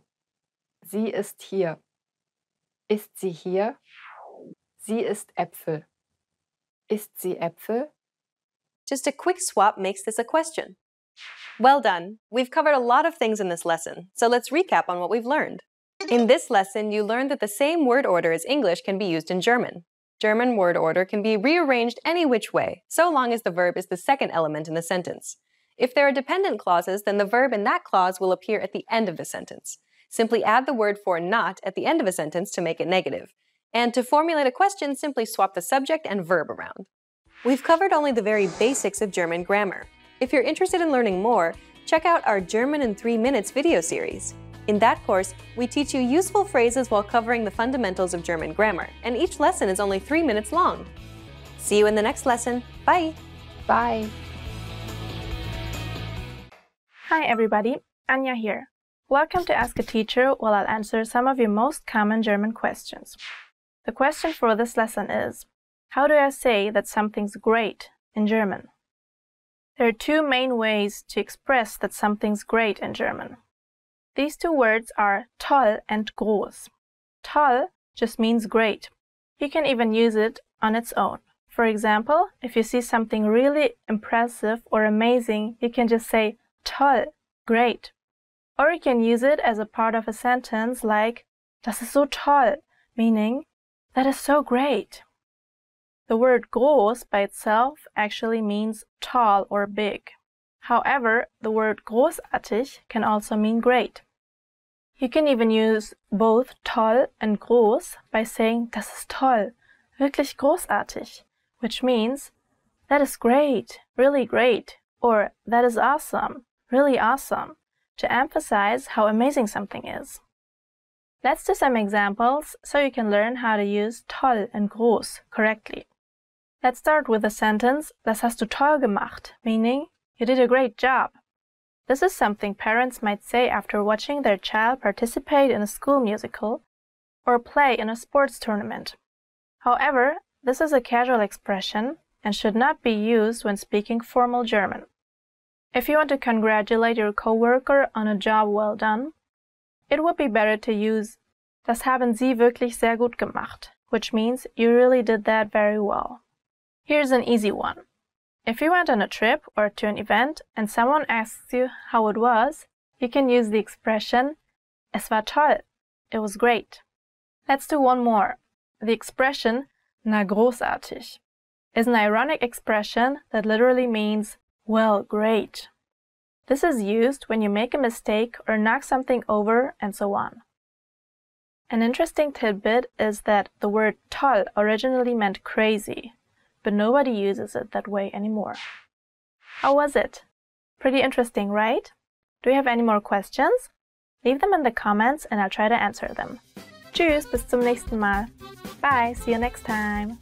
Hello, my name is Elisa. Welcome to 15 favorite words chosen by you. Let's start with the first favorite word. Bitte, please. Bitte, please. Kannst du mir bitte das holen? Can you please bring that to me? My mom tells me a lot. Please, Lisa, today do the laundry.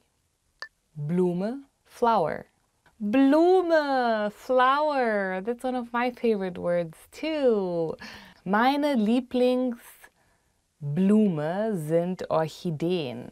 My favorite flowers are orchids. Danke, thank you.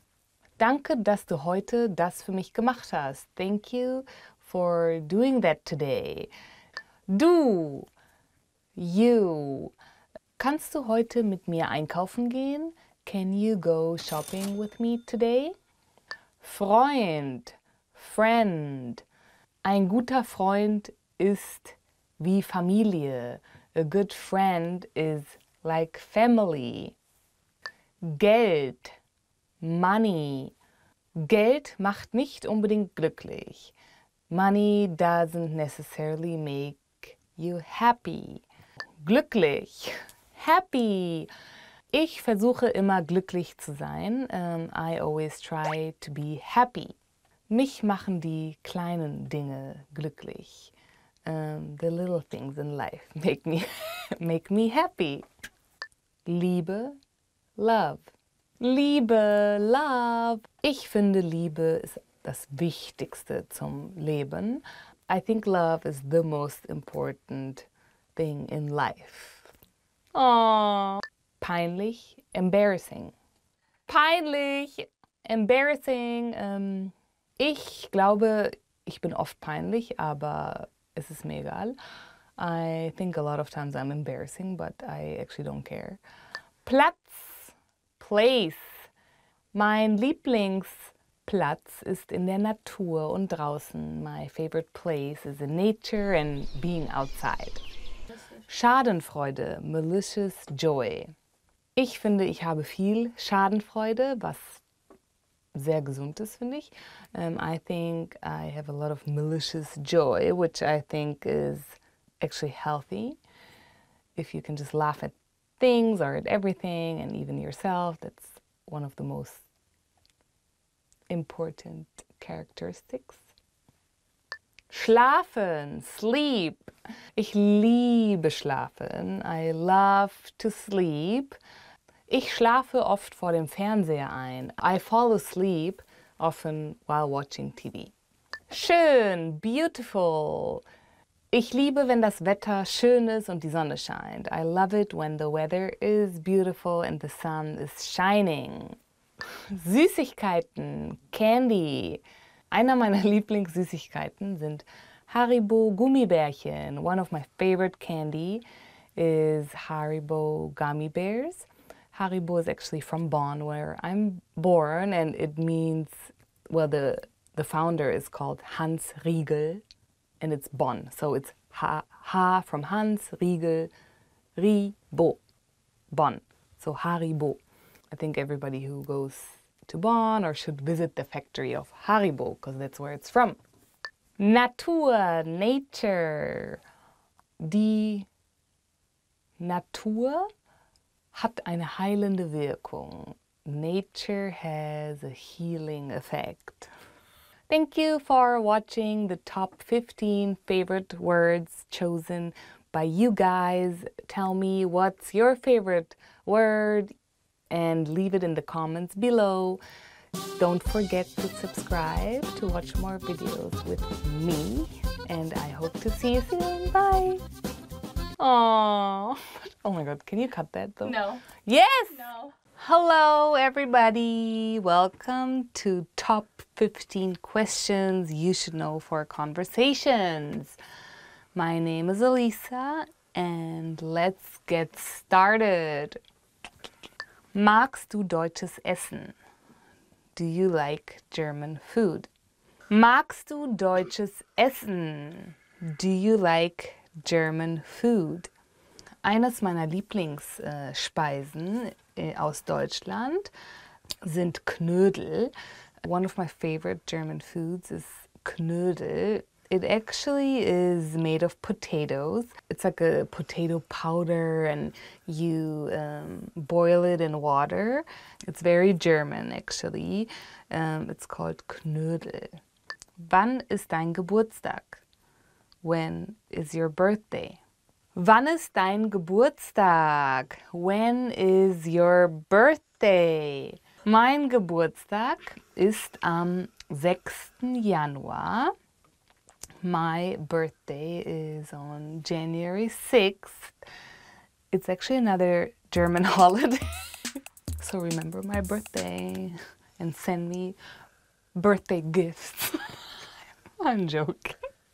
Warst du schon einmal in Deutschland? Have you been to Germany? Warst du schon einmal in Deutschland? Falls ihr schon mal in Deutschland wart, würde ich gerne eure Geschichten hören. If you've ever been to Germany, let me know your stories and leave it in the comments. Was hast du gesagt? What did you say? If you are learning German and you don't understand the German people when they're talking fast, it's yeah, you can say that, like was hast du gesagt? What did you say? Was ist das? What's this? Was ist das? What's this? If you don't know a word in German, or if you see something that you haven't seen before, you usually say, was ist das? What's this? So, was ist das? Ja, das ist ein Fernseher. What's this? This is a TV. Oh my god, of course. Wie alt bist du? How old are you? Wie alt bist du? How old are you? Wie heißt du? Wie alt bist du? Yeah, what's your name? How old are you? And if you are trying to get to know someone, and that's a very common question. Wie geht es dir? How are you? Wie geht es dir? How are you? Heute geht es mir blendend. Today I am really great. Wie geht es dir is something that you kind of add to, like hallo, wie geht es dir? Hello, how are you? Wie ist dein Name? What's your name? Wie ist dein Name? What's your name? Mein Name ist Alisa. My name is Elisa. So what's your name? Remember that one. And don't forget the name, you know. Wie lange lernst du schon Deutsch? How long have you been studying German? Wie lange lernst du schon Deutsch? How long have you been studying German? Ich würde gerne wissen, wie lange ihr schon Deutsch lernt. I'm curious to know how long have you been studying German? Leave me in the comments. Since I read them. Wie lautet deine Telefonnummer? What's your phone number? Wie lautet deine Telefonnummer? What's your phone number? I think it's important if you're in a country that you don't know and you're new, you're trying to connect, and so try to meet as much people as possible, get their phone numbers and meet them again. And so remember this question. Wo arbeitest du? Where do you work? Wo arbeitest du? Where do you work? You know, some people who go maybe for a year to Germany to learn the language, they have a side job that they're working on. That's a good way too to learn German, because every day you'll be speaking in German anyways. So, wo hast du Deutsch gelernt? Where did you learn German? Wo hast du Deutsch gelernt? Where did you learn German? Ja, ich würde gerne wissen, wo ihr Deutsch gelernt habt. Entweder in der Schule oder vielleicht bei einer Gastfamilie. I'm curious to know, where did you learn German? Maybe at a language school, or maybe you went to Germany for a few months with a host family. I would love to know, of course, besides German pod. Where did you learn German? Wo kommst du her? Where are you from? Wo kommst du her? Where are you from? Ich würde gerne wissen, woher ihr kommt. I would love to know where you are from. Wo lebst du? Where do you live? Wo lebst du? Where do you live? Ich würde gerne wissen, falls ihr schon mal Deutschland besucht habt, wo ihr da gelebt habt. I would love to know where you were living in Germany when you visited, or if you've been there for a while. Where did you live? Was ist deine Lieblingsstadt in Deutschland? What is your favorite city in Germany? Was ist deine Lieblingsstadt in Deutschland? What is your favorite city in Germany? I don't really have a favorite German city because I have a lot in Germany. Like, I couldn't say this is my favorite city. I think a lot are very pretty and special and very different. Thank you for watching the top 15 questions you should know for conversations. Leave in the comments your answers, and don't forget to subscribe, and see you soon. Bye! It's Elisa. Welcome to the top 10 phrases you always want to hear. Let's begin. Das Budget ist unbegrenzt. The budget is unlimited. This is like a dream for every woman, I think. Das Budget ist unbegrenzt. The budget is unlimited. Who doesn't want to hear that all the time? I would love to hear that because I love shopping. Du bist ein ausgezeichneter Koch. You are an excellent cook. Du bist ein ausgezeichneter Koch. You are an excellent cook. Or if it's a girl, you would say, du bist eine ausgezeichnete Köchin. We want to be equal, you know? I'm actually not a good cook, by the way. I try. Du siehst toll aus heute. You look great today. Du siehst toll aus heute. Dankeschön. You look great today. Thank you. Who doesn't love to hear that? Especially on a Monday morning. Es wird einen Bonus am Ende des Monats geben. There'll be a bonus at the end of the month. Es wird einen Bonus am Ende des Monats geben. There'll be a bonus at the end of the month. What would you do if you've got a bonus at the end of this month? I actually wouldn't know. Maybe I'll go shopping, but then maybe I'll go on a vacation or something. That would be nice, vacation. I would go to like Fiji, to the Fiji Islands, and just be at the beach and in nature. I think that's what I would love to do. Gute Arbeit, you did a great job. Gute Arbeit, you did a great job. I'm sure you've been all doing a great job in learning German with me. And I hope you still keep learning with us. So if, gute Arbeit, Dankeschön, you did a great job, thank you. Ich habe dir etwas Besonderes mitgebracht. I brought you something special today.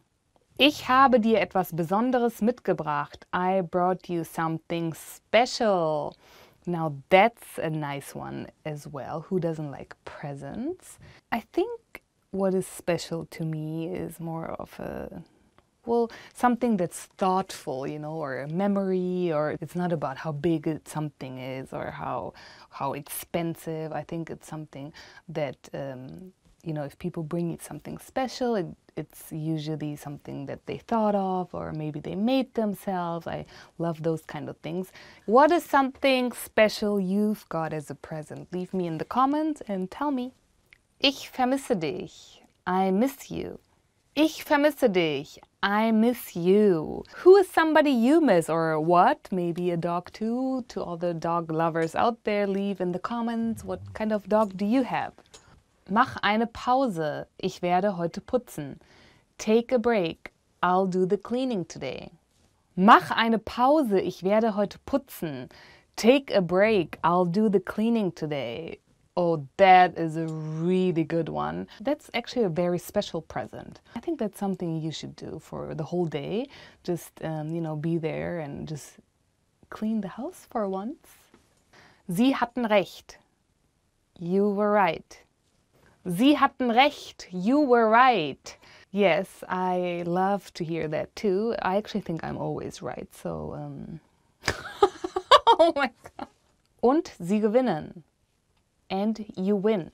Und sie gewinnen, and you win. Have you won something? Maybe you play a sport or you're in a team, and I would be really interested to know what you do, or if you've even won something in a lottery or whatever, or you did some competition, anything, leave in the comments. What is your favorite compliment or phrase you've ever heard, or if you want to hear something, leave in the comments, and if you can, in German. Thank you for watching the 10 phrases you always want to hear, and please don't forget to subscribe, and see you soon. Bye. Cut. Hello and welcome, it's Henrik again with a new session of GermanPod101.com. What we will learn today is must-know expressions for agreeing and disagreeing. Very important. You will have to agree and disagree often in your life. Sometimes hard to choose agreeing or disagreeing, but the way you can do this, I'm going to teach you today. Let's move. Number 1. Ich bin ganz Ihrer Meinung. I couldn't agree more with you. Apparently a very strong expression for agreeing. In an argument, I don't know, it could be used at work or family, friends, for any group of people, you could use this, and there's a debate and you really strongly agree with one side, then you totally can go for this. Ich bin ganz Ihrer Meinung, I couldn't agree more with you. If you're not as certain, and here we come for number 2, nun, ich bin nicht sicher. Well, I'm not sure. This is a way you kind of neither agree nor disagree. It's something in between. If you really don't know what's right, what's wrong, you could use this. It leaves it open, so yeah, even if people ask you something in German maybe and you're not sure how to answer because you maybe also didn't fully understand the question, go for ich bin nicht sicher, I'm not sure, then at least you don't make a wrong decision you might regret later, right? Number 3, easy one, natürlich, of course. So, for example, if I ask you, do you like learning German with GermanPod 101? Your answer would be, natürlich, of course. Number 4, ich denke schon, I guess so. I would agree, but I'm not 100% sure. You're leaning towards one side, but don't want to fully fall out of it, right? Ja, Sie haben recht. Yes, you're right. The way I imagine it, of course, is like if you're in a dispute maybe with somebody and then you want to admit, okay, he's right for a thing, but then also bring on your own arguments or points. You can say, yes, you're right with this. Ja, Sie haben recht. But, and then put your own point. As easy as that. On the other hand, Sie liegen falsch. You're wrong. That's like if you're really like arguing and want to say, no, what you say is just completely wrong. Try probably not to say it with this harsh German accent. Sie liegen falsch. That's bad. That's very aggressive. Say more like, nein, Sie liegen falsch. Try to say it carefully, then people don't misunderstand it and won't think you just want to fight. Vielleicht. Maybe. Yeah, that's a very vague answer for anything. It doesn't really help anybody if you say vielleicht. Hey, do you come to my birthday party tomorrow? Vielleicht. Oh, do you want to go shopping with me next week? Vielleicht. See, it's not like a very satisfying answer. Maybe it's sometimes a good option if you don't want to disappoint a person by disagreeing, but you also don't want to agree. So you just say, vielleicht. Call me, maybe. Ruf mich vielleicht an. Ich stimme nicht zu. Nein. I don't agree. No. That makes it really clear that you're really not agreeing. It's important to make your point clear. It's important to not only agree for the sake of agreeing. Sometimes you have different opinions, and then it's important to stand up for yourself and say, hey, I don't agree. Ich stimme zu. I agree. Yeah, very easy. I agree. Whatever you agree on, you can say, hey, I agree. Ich stimme zu. Ich stimme zu. Nobody will complain about you agreeing. I agree. Sometimes I talk too much here. See, I hope you disagree. Das ist wahr. That's true. Das ist wahr. Yeah, it's like, Mom, even if you knew it before or not, but wow, that person has a point. So I hope I could help you with it in this lesson. I hope you had fun. Leave your comments, subscribe to the channel if you haven't yet, and then I see you next time. Ciao, ciao. Hi, welcome to German Weekly Words. My name is Elisa, and this week's topic is studying a language. The first word is Adjektiv. Adjective, it's not easy to explain. In der deutschen Sprache ist der Adjektiv nicht schwer. Well, in the German language, the adjective is not, it's not very hard to learn. The second word is lernen, study. Ich habe in der Schule nicht viel gelernt. At school, I didn't study that much. Even until today, I'm a very last-minute person. So before an exam, I actually studied the night before or something. Sprache is a language. We just use the word sprechen, which is the verb of Sprache. It's very different from the English words because sprechen means speak and language is Sprache. But it's easier, I think, in German to understand because it's coming from the verb sprechen. Ihr lernt gerade ein bisschen über die deutsche Sprache. You guys are learning a little bit about the German language, I hope. Wiederholen, repeat. Yeah, this is another interesting verb. Wieder means again, and holen means to get it or to bring it. Ich wiederhole mich sehr, sehr oft. I actually repeat myself a lot. I sometimes say things over and over again and my friends are like, yeah, we just heard it. And I'm like, okay, sorry. Lehrstunde is lesson. Yeah, Lehr means to teach and Stunde means hour, a teaching hour. Ich hoffe, ihr habt Spaß bei dieser Lehrstunde. I hope you have fun at this lesson. Yes, and this was it. I hope you had fun. Bye. Want to finally start speaking in your target language? In this guide, you'll discover the top 7 ways to practice speaking on your own with our lessons. Let's begin. Number 1, shadowing. Shadowing is a proven learning technique where all you do is repeat what you hear in order to practice speaking. So access any audio or video lesson on the site and press the play button to start. Then, as you listen or watch, just repeat the conversations. Or, even easier, read along out loud with the dialogue section. The script is right there in front of you. With our lessons, you can master entire conversations, just like that. Number 2, read out loud. I just mentioned it, but reading out loud is another powerful tactic and deserves its own mention. With every lesson, you get written transcripts and translations. So as you play the lesson, read the dialogue out loud as you hear it. Why? By reading out loud, you're also practicing your speaking skills. You can do this with the lesson notes, the lesson transcript, or the dialogue tool. With the dialogue tool, you can listen to each line again and again, and repeat out loud until you master them all. Number 3, speed up your reading to speed up your speaking. Being able to speak without thinking is a sign of language mastery. If you're talking to a native and can respond quickly, they'll assume that you're fairly fluent. How can you do this? When you read out loud, try increasing your speed a little bit every time. So, start by reading with the dialogue tool. If you're like most learners, you'll read the first line slowly. That's because you're still getting used to the words, which is okay. Reread it. On your second try, you know most of the words, and you'll read a little faster. Reread it again. On your third try, you'll be even faster, at a native speaker's speed. And being able to read these phrases out loud and fast will help you speak fast. Number 4, record and compare yourself with native speakers. In order to sound like a native speaker, you must imitate native speakers. So here's how. Access the voice recorder, which is in the Dialogue Study tool in every lesson. Click on the microphone icon. Listen to the native speaker's audio, and then record yourself. You can then compare the 2 recordings side by side, and practice and try again and again until you perfect your pronunciation. Number 5, get feedback from our Premium Plus teacher.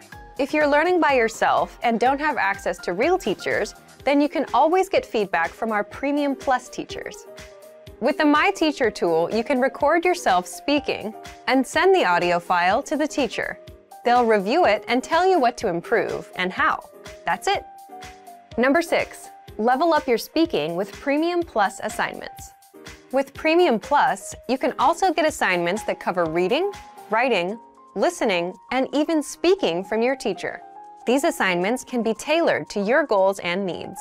You get a new one every week, or anytime you're ready for a new one. Number 7, get even more lessons in the lesson library. If you want even more lessons on speaking and conversations, visit our lesson library and under Category, choose Conversation. You'll get all of the pathways and lessons that are focused on speaking. If you enjoyed these tips, hit the like button, share it with anyone who's trying to learn a language, and subscribe to our channel. We release new videos every week. And if you're ready to finally learn language the fast, fun, and easy way, and start speaking from your very first lesson, get our complete learning program. Sign up for your free lifetime account right now. Click the link in the description. I'll see you next time. Bye! Expand your vocabulary with our Core 2000 Words ebook. It's free and packed with essential expressions that you'll use on a daily basis. Start building your vocabulary today. Click the link in the description below to download your free German ebook before it's gone.